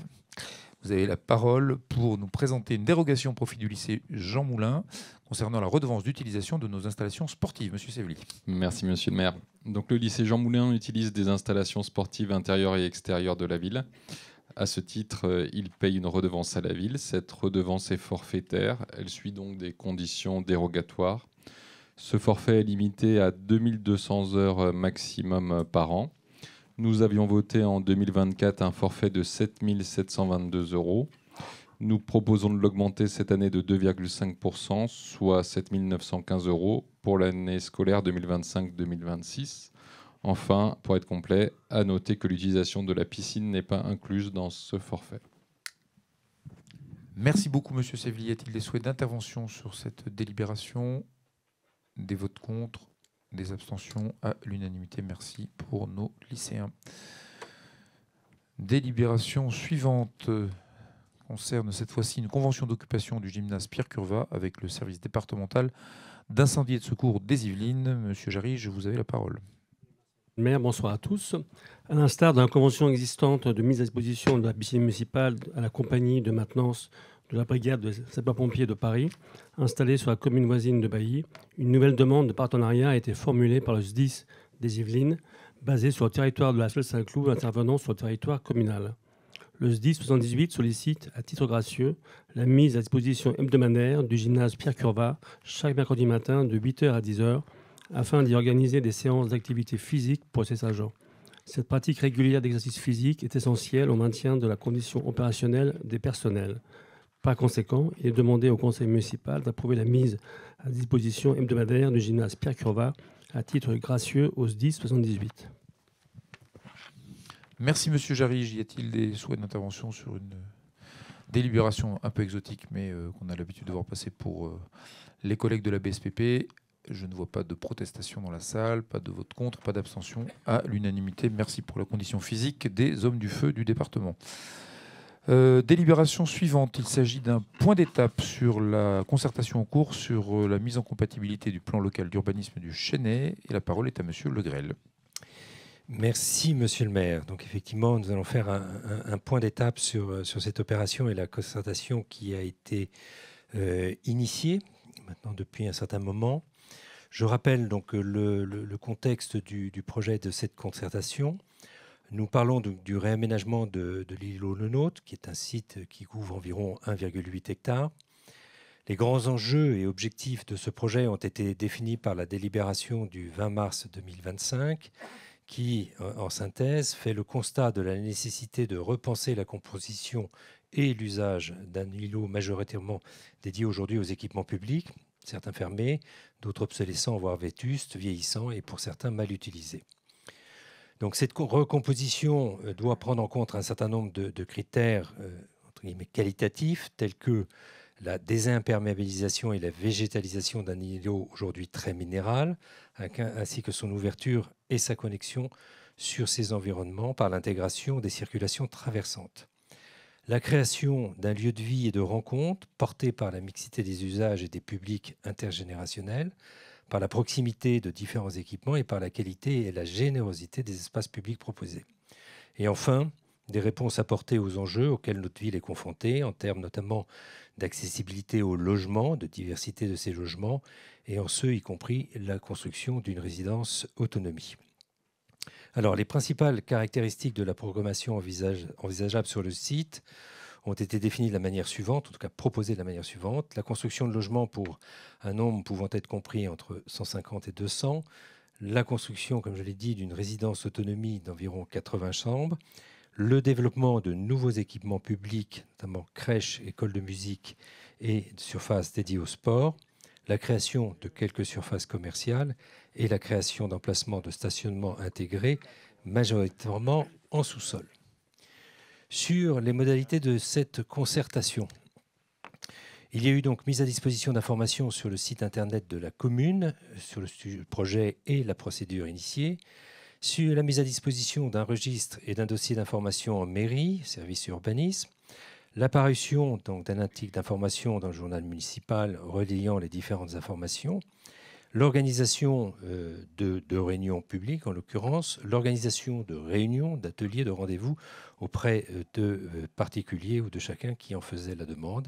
Et plus spécifiquement, ont été vus donc, les riverains, notamment Résidence Étoile, Ferme du Roi, Avenue et Place du Tartre, soit séparément, soit regroupés, puis ensuite séparément, les résidents des Chênes Verts, la direction de l'école de musique. Donc la mairie, élus et services se sont rendus totalement disponibles, ont mobilisé les ressources nécessaires, notamment une architecte, pour pouvoir faciliter la compréhension du projet, accompagner, dessiner les suggestions ou demandes d'études de tel ou tel scénario. C'est d'ailleurs ce qui a donné à l'élaboration de scénarios et des scénarios de 1 à 3. Les résultats de ces démarches et les évolutions du projet ont été reliés par l'ensemble des canaux d'information décrits plus haut. Et au 15 septembre, 180 contributions avaient été portées sur la plateforme et 4 sur le registre disponible en mairie. Alors l'enjeu de cette concertation est effectivement extrêmement important. Ça a donné lieu à beaucoup de commentaires et de réactions. Je voudrais ici souligner l'enjeu d'une telle démarche qui engage autant la responsabilité de la ville que celle de chacun de nos concitoyens. Et je me réfère ici à la charte de la concertation du ministère de l'Environnement qui le rappelle bien et qui précise que la concertation vise à améliorer la participation du public à la conception des projets, l'objectif étant d'accompagner la prise de la meilleure décision possible.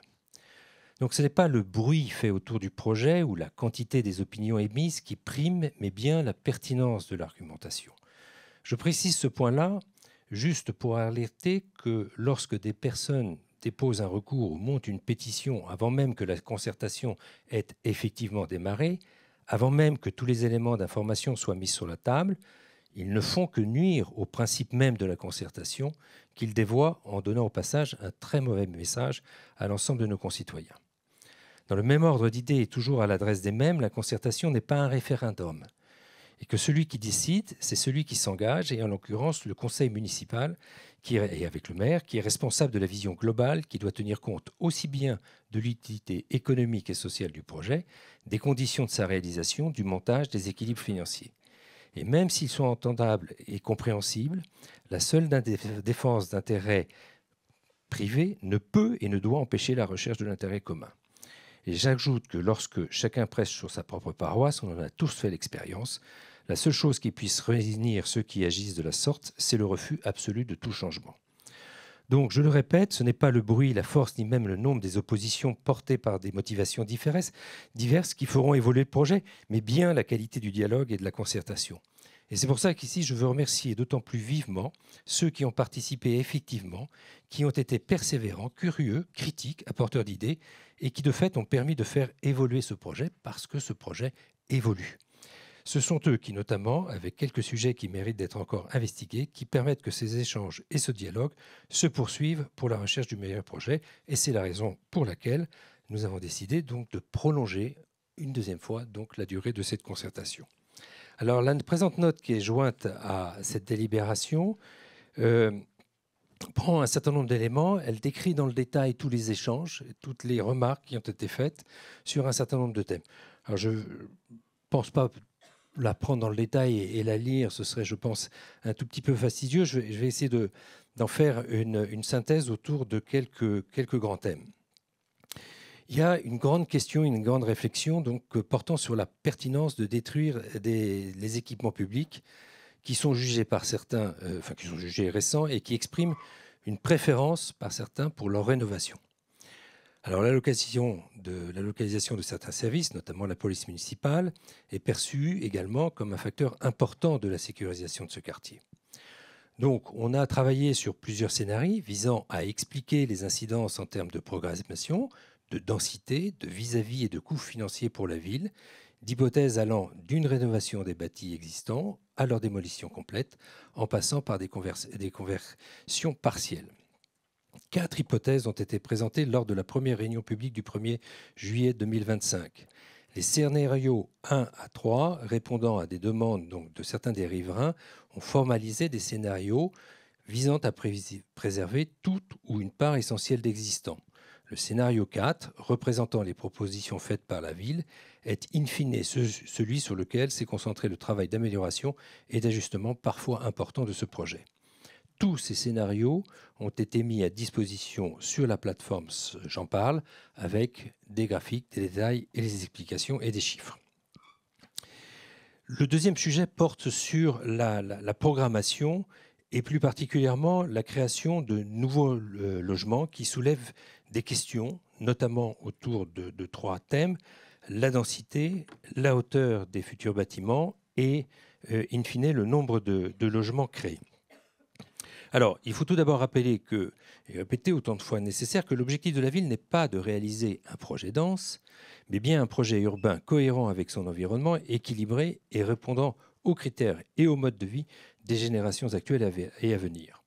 Sur ce plan, le travail de concertation, avec également la mobilisation des ABF, a permis de progresser sensiblement pour commencer à trouver des solutions sur la volumétrie et donc sur les hauteurs et le traitement des toitures, les distances entre bâtiments.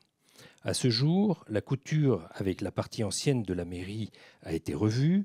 Elle est plus conforme aux souhaits exprimés par les riverains présents à ces échanges, entraînant de fait une relecture des gabarits des autres bâtiments et pour certains une réduction de la hauteur initialement proposée. Le principe même du bâtiment signal qui avait été proposé a fait l'objet de nombreuses critiques et remarques et doit être effectivement retravaillé, ce qui est engagé aujourd'hui avec l'ABF, qui nous invite à revoir notamment le traitement de la pointe sud-ouest de l'îlot. Il y a un sujet notamment sur le plan architectural qui a été évoqué, qui a été exprimé comme une préoccupation et une attention forte des intervenants. Donc la ville, comme l'ensemble des personnes qui se sont exprimées, se sont montrées vigilantes sur la qualité du projet, toujours dans cette logique de couture urbaine, compte tenu de la grande des différences, de l'hétérogénéité en tout cas, des constructions environnantes et mitoyennes de ce programme. Donc un début de réflexion a été mené avec un vrai travail qui a conduit certains d'ailleurs à se déplacer, à revenir avec des exemples de ce qui pouvait être fait à Versailles ou dans l'environnement de notre ville. Tout comme la volumétrie et l'aménagement, l'ensemble des éléments architecturaux font et feront l'objet d'un examen attentif avec l'architecte des bâtiments de France, et ce dernier sera dorénavant présent tout au long de la conception de ce projet. que je ne me perde pas dans mes papiers, pardon. Le dernier grand thème abordé concerne donc la qualité de l'environnement, la préservation des espaces verts et du patrimoine arboré et la qualité de vie dans l'environnement donné. Donc, plusieurs contributions mettent en avant également l'importance de limiter l'empreinte carbone du projet. Alors, dans ce cadre-là, notamment, la circulation, le stationnement et le développement des déplacements sont considérés comme des enjeux importants, notamment avec l'apparition d'un nombre relativement important de logements. Donc, quantifier la réalité et l'organisation du trafic automobile dans l'environnement de l'îlot et intégrer les incidences sur la programmation envisagée, donc c'est des éléments aujourd'hui en cours qui font l'objet d'études et qui vont nous permettre d'avancer sur ce sujet-là. En particulier pour le stationnement, il s'agit de déterminer les besoins des futurs habitants, des usagers et des personnels des différents équipements. Donc les études en cours, comme je l'ai dit, doivent permettre de guider les obligations réglementaires de stationnement qui seront appliquées et de déterminer les meilleures options pour les accès. Elles sont donc d'ailleurs susceptibles de générer des évolutions du plan masse. Voilà, il y a eu une forte expression, notamment des riverains, de se préserver le calme du quartier et de limiter d'éventuelles nuisances, tout élément que nous prenons en considération. Voilà un peu d'une manière synthétique les éléments qui sont repris dans la note détaillée qui est jointe à cette présente délibération. Différents points, donc évidemment, restent à discuter et approfondir. Ils doivent continuer à être partagés avec l'ensemble de nos concitoyens. Et en accord, il a été décidé donc avec ce positionnement et notamment les propos de Monsieur le maire qui a indiqué expressément qu'il n'y aurait pas d'engagement ferme de la commune sur ce projet avant le scrutin municipal de 2026. Il a été décidé de laisser ouverte la concertation au-delà de la date du 31 août déjà évoquée. Les outils donc mis en place restent disponibles pour permettre aux habitants de poursuivre leur contribution et de réagir aux nouveaux éléments qui seront toujours inscrits sur cette fameuse plateforme et communiqués à travers les différents éléments moyens de la concertation. Voilà, Monsieur le maire, j'espère que j'ai été précis, que je n'ai pas oublié d'éléments et concis. C'était plutôt pas aussi, c'était pas mal.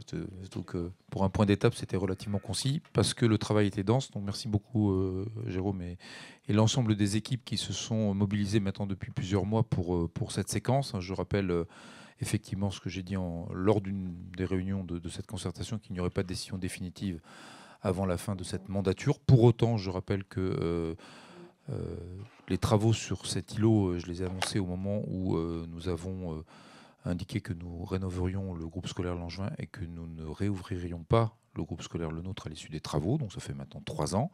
J'avais annoncé, et nous étions au rendez-vous, qu'à l'été 2025, nous serions en situation de présenter des projets à la population, et particulièrement aux riverains, mais pas que. Et d'ailleurs, la concertation, elle est large, et que depuis l'été 2025, nous avons entamé cette séquence de concertation, qui effectivement, Jérôme Legret l'a rappelé, pour se dérouler convenablement, suppose que chacun s'écoute et se respecte. On a bien évidemment le droit de ne pas être d'accord, mais à un moment, il faut laisser du temps à la concertation et pas à peine la première réunion de concertation lancée, commencer à utiliser des méthodes qui ne sont pas des méthodes de concertation. Voilà, les recours, ça existe, mais c'est pas mal de laisser du temps au temps à la discussion et c'est ce qu'on essaye de faire. Et donc, je pense qu'on a pris le temps d'écouter, on a retravaillé pas mal de choses, on continue à travailler un certain nombre de choses, mais toujours avec l'idée, pour ce qui nous concerne, de pouvoir être en situation de démarrer le plus rapidement possible les travaux, puisque, je le redis, depuis la rentrée scolaire, il n'y a plus d'enfants sur ce site. Les 3/4 du site sont vides. Alors, on va se servir des bâtiments vides pour des opérations tiroirs liées à des travaux dans des bâtiments de la mairie. Donc, on profite au maximum de cette période-là. Mais ce terrain est aux 3/4 vide. Et je rappelle que la nature a horreur du vide. Et comme nous avons sur d'autres secteurs de la ville des friches industrielles ou des secteurs mal aménagés, je ne souhaite pas que sur cet endroit central, on perde encore de nombreuses années pour entamer la rénovation très nécessaire d'un site dont le patrimoine bâtimentaire est plus qu'ancien et plus que vétuste. Voilà, donc c'est tout l'objet de ce travail qui est mené, je trouve, dans de bonnes conditions, avec une participation active d'un certain nombre d'acteurs. Je le redis, on peut parfaitement comprendre que chacun défende son intérêt particulier, mais c'est le boulot des élus municipaux de veiller à l'intérêt général, qui n'est en général que rarement la somme des intérêts particuliers. Donc on est obligé de faire pas mal de pédagogie pour expliquer à un moment où est-ce qu'on veut aller, et que ce soit dans les choix architecturaux, dans les grands équilibres économiques, parce que voilà, ces opérations ne sont pas anodines. On a essayé tout au long de cette séquence de concertation d'expliquer quelles étaient, vues de notre fenêtre, on ne détient pas la vérité, mais vues de notre fenêtre, les contraintes de toute nature. Et ce qui nous guidait, et Jérôme Legrel l'a dit, c'est effectivement que l'opération soit une réussite architecturale, soit agréable à vivre, ne fasse pas injure au quartier. Le quartier qui est varié, je trouve que c'est un terrain qui donne à voir sur différentes façades, avec différentes identités architecturales, avec différentes temporalités. Le quartier ne s'est pas construit d'un coup d'un seul. Mais aujourd'hui, on pense qu'on peut faire sensiblement mieux que de la reconstruction à l'identique sur un quartier dont je rappelle qu'il est très minéral. Voilà. Donc il y a mieux à faire que ce qu'il y a aujourd'hui. Après, on ne détient pas ni la vérité ni le monopole de ce qui est bien, de ce qui est beau. Mais la concertation, elle sert aussi à stimuler les réflexions de l'ensemble des acteurs et à apporter, pour ceux qui le souhaitent, leur contribution et leur vision pour améliorer ce projet. Voilà ce que je voulais, en complément de ce que Jérôme Legrel a dit, vous redire. Est-ce qu'il y a des souhaits d'intervention et de compléments par rapport à ce qui est donc un point d'étape? Et je rappelle que ce point d'étape, on le fait de manière formelle, parce que ça fait aussi partie des procédures. On essaie de faire en sorte que les procédures soient respectées, et nous vous devons, même si bien évidemment chacune et chacun d'entre vous avait été libre de participer ou pas et de contribuer par écrit en étant présent à ces séquences de concertation, nous vous devons, au titre de la procédure, cette restitution de point d'étape à cette date. Et donc je remercie les équipes de l'Urba et Jérôme de s'être acquittés de cet exercice. Madame Alquier. Merci. Alors, comme vous venez de le dire, la procédure de concertation sur les projets immobiliers que vous présentez est obligatoire. Je vais dire heureusement. Parce que si sur le papier, comme vous écrivez, vous avez appliqué la loi, bien sûr, force est de constater dans les faits qu'il s'agit en réalité pour nous d'une concertation, je ne dirais pas de simulacre, mais une concertation à tout le moins très orientée, car vous faites beaucoup d'efforts pour imposer votre projet, le fameux scénario 4, alors que les habitants ont clairement exprimé leur désaccord avec votre projet. Et vous venez de dire d'ailleurs que ceux qui osaient faire des commentaires qui n'étaient pas positifs ne suivaient que leur intérêt privé, ce qui me choque fondamentalement pour tous les génies courtois. Et d'ailleurs, vous êtes même allé jusqu'à inviter à la réunion dite de concertation du 23 juillet 2025 que ceux et celles, je vous cite, que ceux et celles qui sont disposés à travailler sur le scénario 4. Alors, vous appelez ça une réunion de concertation, nous non. En fait, vous vous arc-boutez sur vos positions sans prendre en considération les avis de la majorité des habitants qui se sont exprimés. Nous avons, nous aussi, analysé les avis et les commentaires sur le site de la plateforme J'en parle de la mairie. Et il est clair, franchement, que l'immense majorité est contre, et non pas donc pour des raisons d'opposition stérile, comme vous voudriez le faire croire d'ailleurs dans vos propos que nous avons jugé plutôt injurieux dans la Revenu communal le mensuel, mais véritablement parce que ce n'est pas ce que nous voulons collectivement pour notre ville. Des habitants, je crois d'ailleurs, ont fait des contre-propositions concrètes pour l'aménagement du site. Finalement, vous les avez balayés d'un revers de main. Et finalement, on voit bien que vous refusez toute remise en cause de votre projet en ne considérant que quelques ajustements à la marge. Un collectif des habitants qui sont les plus concernés par ce projet, car riverains du site, d'ailleurs juridiquement, c'est eux qui ont la main et qui ont le droit de faire un recours. Donc un recours s'est apporté. Voilà, le collectif a apporté un recours gracieux auprès de vous, monsieur le maire, que vous avez rejeté aussi, j'ai trouvé sans aucune ouverture d'esprit. Donc nous restons totalement opposés à la suppression du poste de police, qui doit rester là où il est. Nous ne voulons pas de 200 logements qui induisent de fait une forte densité et qui se fait au détriment de l'équilibre du quartier. Nous n'approuvons pas le transfert et la transformation de la résidence des Chênes Verts en 80 chambres, alors qu'aujourd'hui, ils offrent aux résidents, il faut les rénover, c'est clair. Une proximité idéale pour leur confort et leur sécurité avec des commerces, la poste, un cabinet médical, la piscine, le parc de la mairie. Bref, ils sont idéalement placés.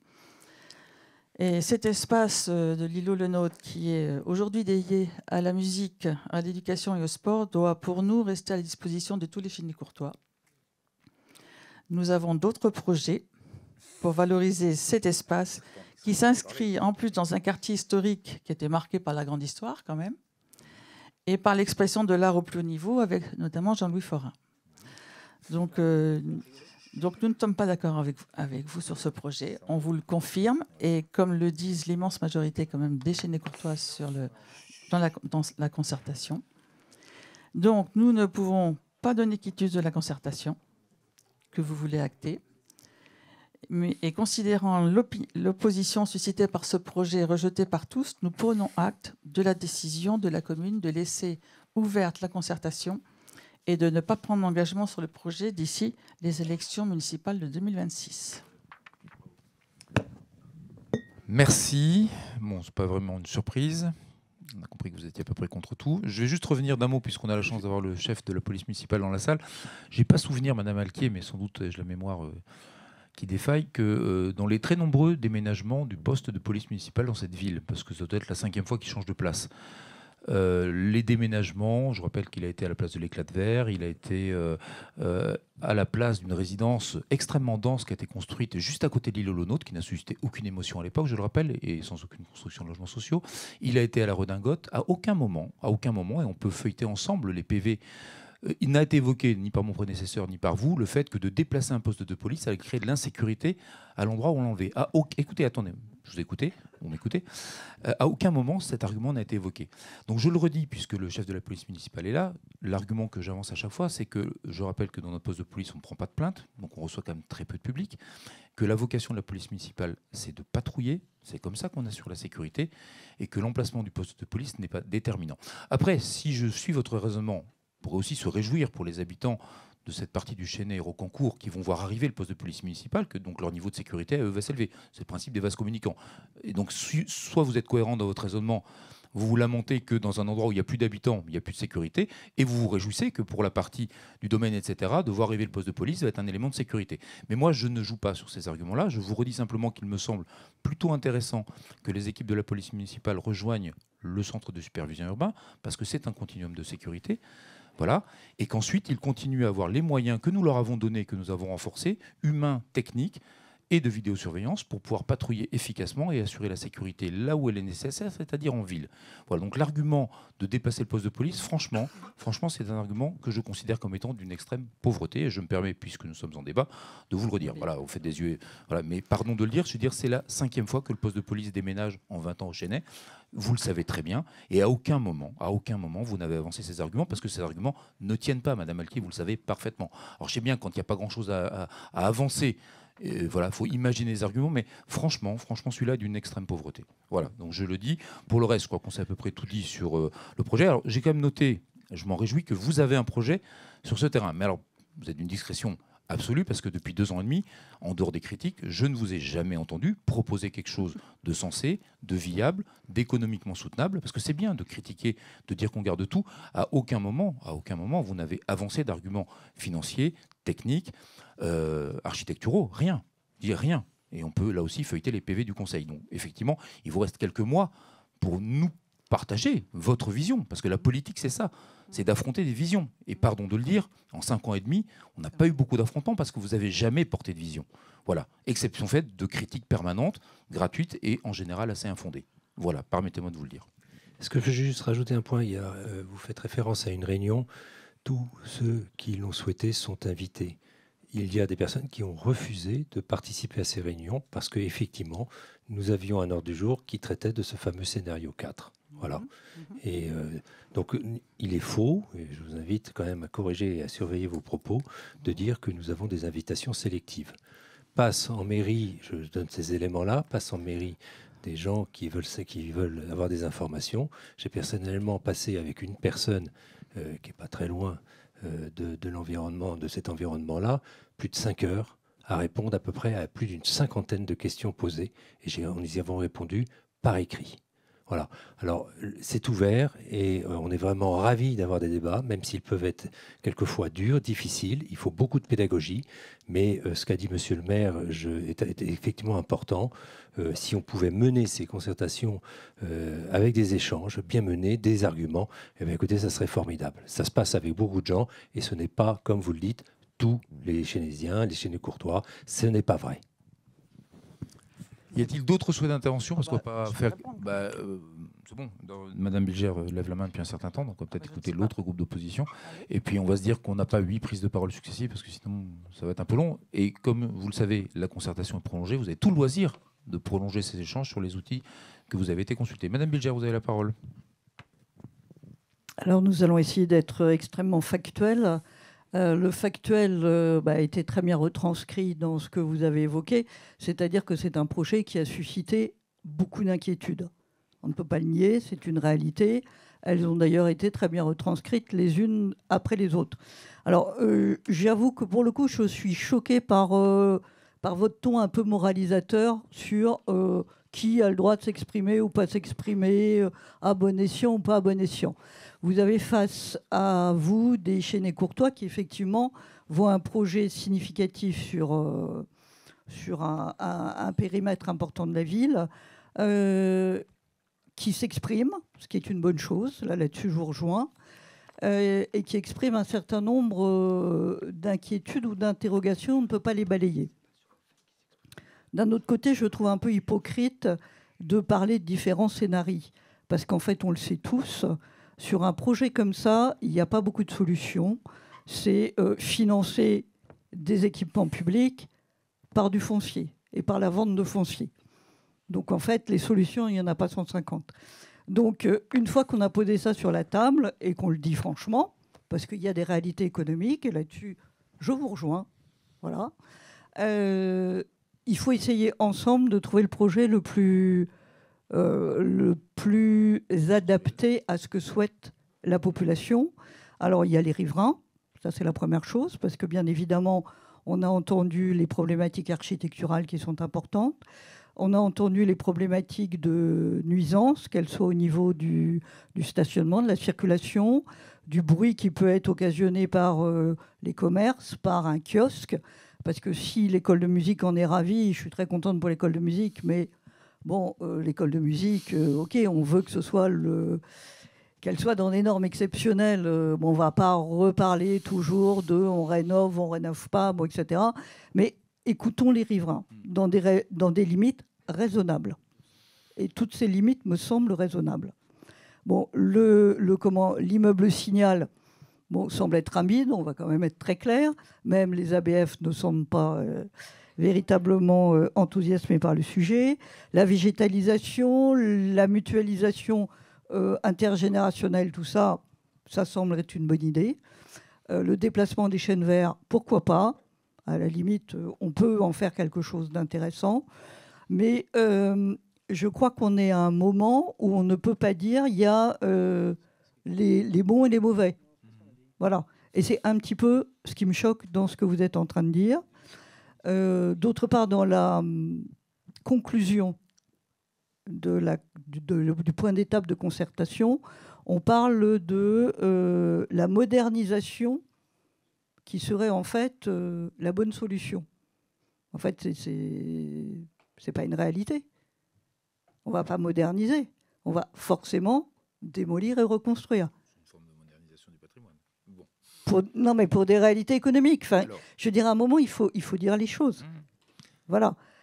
Donc, disons les choses et arrêtons de prendre aussi les gens pour des idiots. Voilà. Et également, je vous le redis, ce ton moralisateur, c'est pas possible. C'est pas possible. On ne va pas parler à la fois de concertation et d'un autre côté, je finirai juste par une chose, c'est dire que vous repoussez la concertation. Oui, on est en période électorale, c'est logique. Voilà. Donc, et je vois bien que vous n'avez pas envie, bien évidemment, en toute logique politique, d'avancer sur ce projet avant les élections. Voilà. Alors, si, le droit, Le droit, si, puisque ça a été démarré avant. Je rappelle qu'on a démarré le chantier du Stade Michaud en période électorale. Il n'y a pas de sujet de droit. Alors, je vais rebondir un tout petit peu. Pardon. Je vais rebondir. Non, on peut.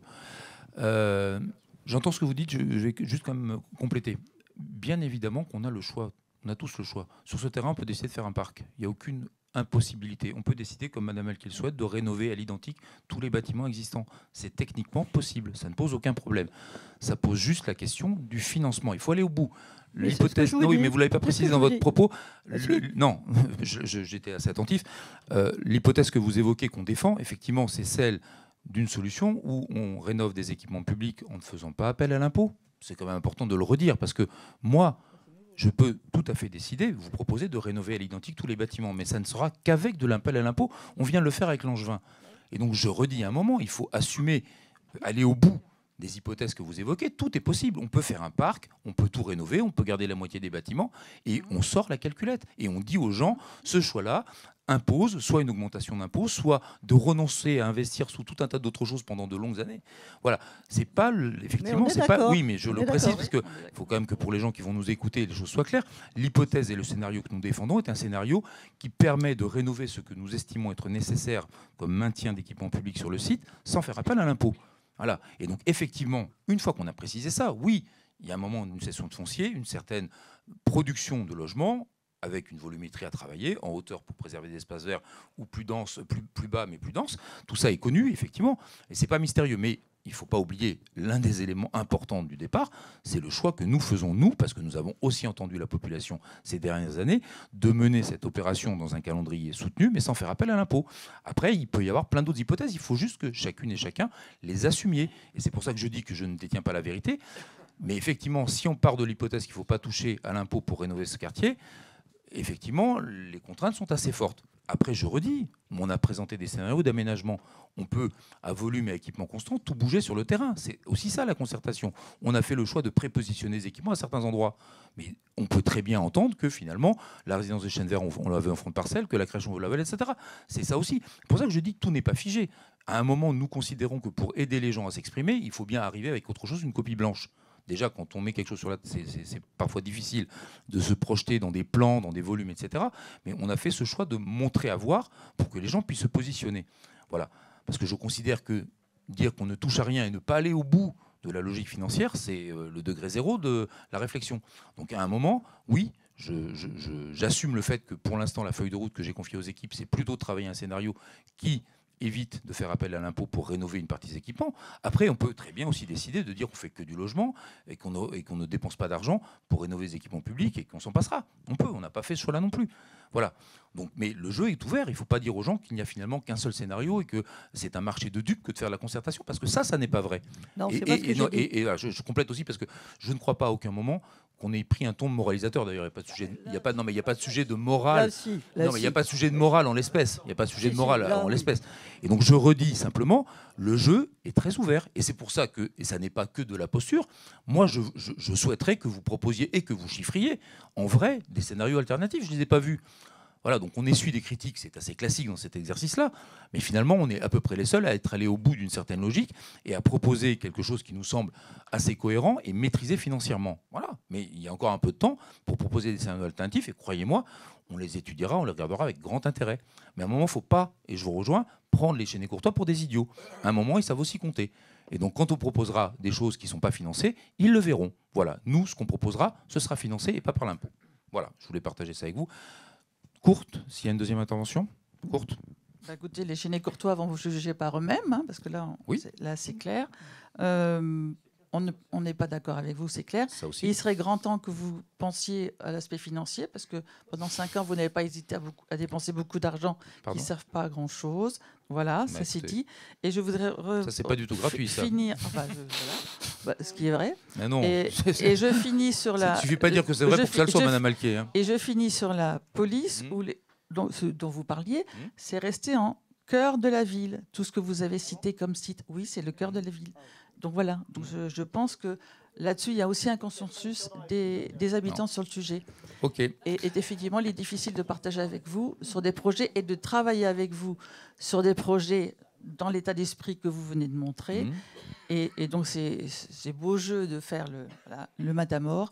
Et je trouve que c'est un gros gâchis et que nous aurions tous pu travailler sérieusement sur des dossiers ensemble. Mais la concertation, elle se fait en amont, quand on a tout bouclé et qu'on se fait critiquer, donc on n'est pas d'accord sur tel ou tel élément. Voilà. Bien, on va s'en tenir là. Et donc, on va prendre acte de ce point d'étape et passer à la prochaine délibération. Délibération suivante, donc elle porte, je vais essayer de ne pas me tromper de page, elle porte sur les dérogations au repos dominical des commerces de détail et le calendrier 2026 va nous être révélé par Monsieur Jarige. Oui, donc comme chaque année, délibération qui concerne le calendrier pour l'année 2026 sur les 12 dimanches du maire. On a pris acte. C'est acte, pardon. Je crois que votre chef de file a annoncé qu'elle prenait acte, mais on ne vote pas, à moins que vous refusiez de prendre acte. Mais je vous réponds, puisque c'est assez particulier, c'est un point d'information, donc en général on prend acte, mais si vous voulez qu'on vote pour prendre acte, y a-t-il des gens qui ne veulent pas prendre acte? Non, mais voilà, c'est une prise d'acte, et comme je crois que Mme Alki a clairement dit dans son propos qu'on prenait acte, à moins que Mme Bilger ne veuille pas prendre acte, on va dire qu'on prend acte. Donc je demande à l'administration de prendre acte. Pardon, monsieur. Non, donc je recommence. Donc, comme chaque année, le fameux calendrier des 12 dimanches du maire. Donc là, on vous propose donc 12 dates pour l'année 2026, qui ont été donc déterminées en accord avec les commerçants et le centre commercial de Paris-2. Donc, comme chaque année, nous proposons que ce soit voté du fait que nous avons donc déterminé, et surtout que, comme on dit chaque année, que les commerces qui ouvrent le dimanche travaillent ce jour-là avec les salariés volontaires ayant donné leur accord écrit par leur employeur. Donc, il est donc proposé à l'Assemblée d'approuver le calendrier annuel dérogatoire au repos dominical pour l'année 2025, présenté ci-avant. Merci. Vous avez terminé, M. Jarige? Oui, j'ai fini. Parfait. Alors, y a-t-il en général sur cette délibération des interventions ou pas? Pas de souhait d'intervention. Y a-t-il des votes contre? Alors, on va commencer par le fond. Là, c'est M. Chatelus, M. Soleil, Mme Bélier. Mme Leméné n'a pas donné de pouvoir, parce qu'en général, je m'en voudrais. Il y a quelqu'un qui a le pouvoir de Mme Leméné? Ah, bon, joker. Et Marie-Cécile, habituellement, vote contre. On va dire qu'elle vote contre. Et M. Collins vote contre. Est-ce que l'administration a pu prendre attachement des votes contre? Voilà. Y a-t-il des abstentions? Des gens qui, par indécision? Non, deux. Il y a un mec derrière le pilier qui est... Alors, Madame l'oncle Duda, Monsieur Vengère et... Bien sûr, Madame Bataille. Si je vois le dimanche à Paris 2, je saurais m'en souvenir. J'en oublie? Bon, et tous les autres qui sont des apôtres du libéralisme le plus sauvage, permettre au maire d'octroyer les 12 dimanches. Bien, à l'année prochaine. Nous terminons donc en beauté avec une délibération trépidante sur l'expression du conseil municipal sur l'adhésion au CIGEF de la commune de Longport-sur-Orge, qui est dans... Pardon, excusez-moi, il y en a qui connaissent. Longpont-sur-Orge, dans l'Essonne, au titre de la compétence d'autorité organisatrice du service public de distribution de gaz. Faites court, monsieur Rospini, faites court. Merci, monsieur le maire. Mais vous avez presque tout dit. Vous savez qu'à chaque fois qu'une commune veut adhérer à une compétence du CIGEF, toutes les communes du CIGEF doivent délibérer sur cette adhésion. Donc c'est ce qui est le cas pour la commune de Longpont sur la rivière Orge, dans l'Essonne. Et donc il s'agit de la compétence relative à la distribution de gaz. Et donc savoir si le conseil municipal est d'accord pour que Longpont sur la rivière Orge puisse adhérer au CIGEF. Voilà. Alors, est-ce qu'il y a des gens qui ont des sujets avec l'Essonne? J'en vois point. On va considérer que ce vote est unanime et nous souhaiterons bientôt la bienvenue à cette sympathique commune. Avant de vous libérer, et comme il n'y a pas de questions diverses, il y a... Oui. Qu'est-ce qu'il y a? Attendez, je termine, parce que s'il y a des prises de parole, il faut me les annoncer avant. Il y a 64 décisions, fruit de 3 mois d'activité intense du maire. Donc s'il y a des questions sur les décisions, c'est le moment. Vous avez le droit de ne pas en avoir. Si pas de questions, et donc je comprends que M. Collins souhaite prendre la parole. Vous avez la parole, Monsieur Collins. Bonjour, Monsieur le maire. Je vous demande formellement la parole ce soir en application de l'article L21-19 du CGCT qui garantit la liberté d'expression des conseillers municipaux. Je demande à ce que mon intervention et le refus éventuel, mais qui n'est apparemment pas le cas, de Monsieur le maire, de retranscrire au procès-verbal ce que je vais dire en séance de ce conseil municipal. Je vous demande donc formellement la parole et je vous en remercie. Mesdames, Messieurs les élus, Mesdames, Messieurs les agents, Mesdames, Messieurs les administrés, je me présente aujourd'hui devant vous dans des circonstances que je n'aurais jamais imaginées. La semaine dernière, j'ai été contraint de rencontrer sans délai Madame la déontologue de la ville, car j'ai refusé un conflit d'intérêts avec Parly 2 et maintenant je suis poussé à la démission. Ce qui devrait être un lieu de débat démocratique, de transparence, est devenu un théâtre d'une situation qui bafoue les principes fondamentaux de notre République. Voici les faits. Le lundi 22 septembre à 17h30, Monsieur le maire m'a convoqué pour me demander ma démission immédiate, sans préavis, sans explication au préalable, sans dialogue au préalable. Il m'a présenté une lettre de démission déjà rédigée, portant mon nom, antidatée au 23 septembre, avec pour motif raison professionnelle. Comment Monsieur le maire pouvait-il connaître mes intentions professionnelles avant même que je puisse les évoquer avec lui ? Cette lettre pré-rédigée révèle une chose, la décision a été prise avant même notre entretien du 22 septembre. Face à mon refus de signer, Monsieur le maire m'a donné un ultimatum brutal. Soit vous démissionnez, soit cela se passera au prochain conseil municipal, c'est-à-dire ce soir, et je veux aller vite, dit-il. À 19h14, le même jour, le lundi 22 septembre, j'ai donc été contraint de saisir Madame la déontologue de la ville, juriste de profession. Sa réponse a été sans appel. Il n'existe aucun motif justifiant ma démission. 7 violations des principes républicains. Premièrement, violation du secret de la correspondance privée. Le motif invoqué concerne un courriel privé que j'ai envoyé.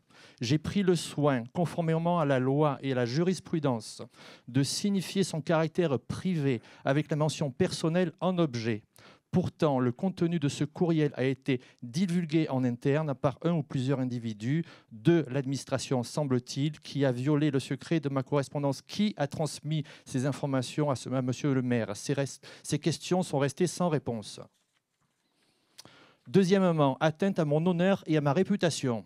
Ce courriel était un simple courriel de politesse dans le cadre de l'organisation et la bonne tenue de la fête des chênes verts, envoyé dans un esprit d'élu soucieux de respecter et d'avoir de la considération envers le travail des agents municipaux.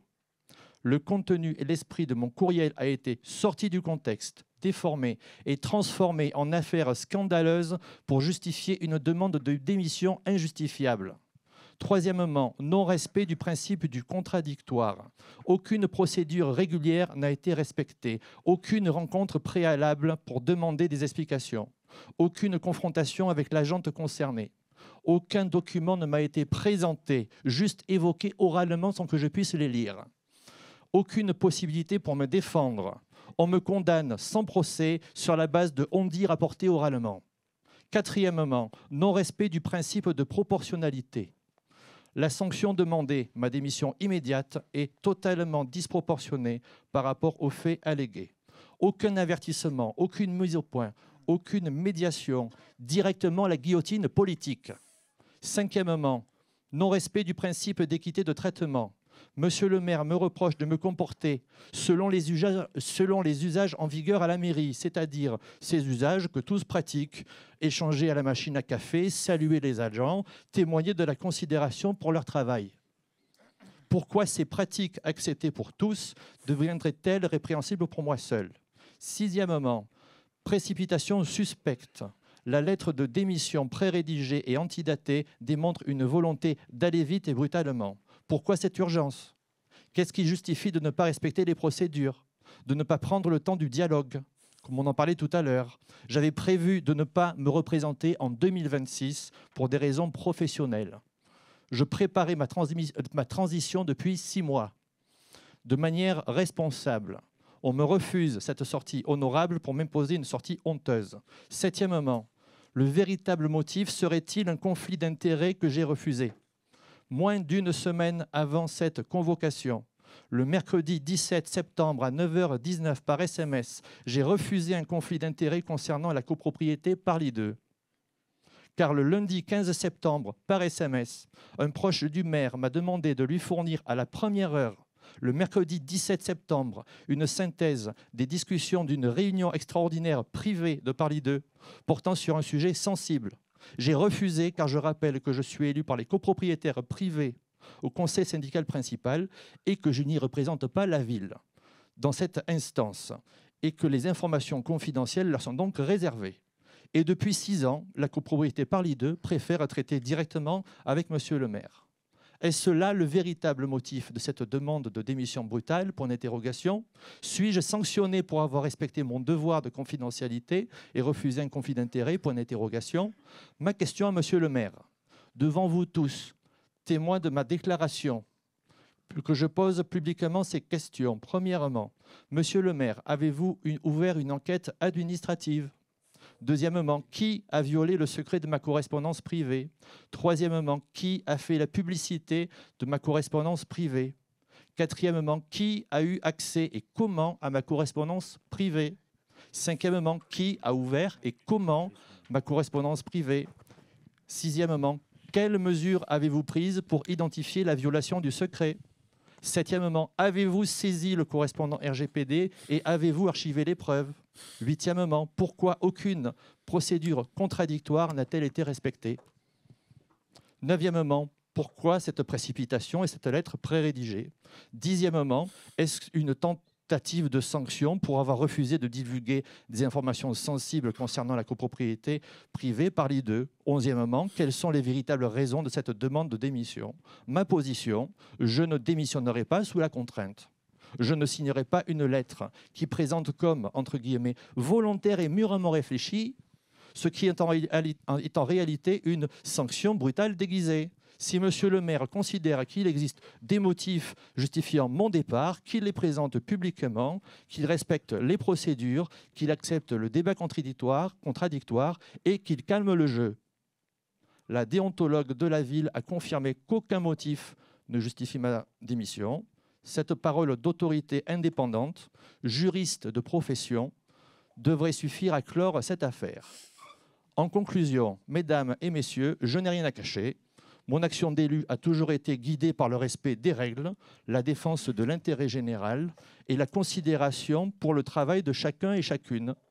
Si respecter le secret professionnel, refuser les conflits d'intérêts et traiter les gens avec considération sont devenus des motifs de sanction, alors ce ne sont seulement pas mes mandats qui sont menacés, mais les fondements même de notre démocratie locale.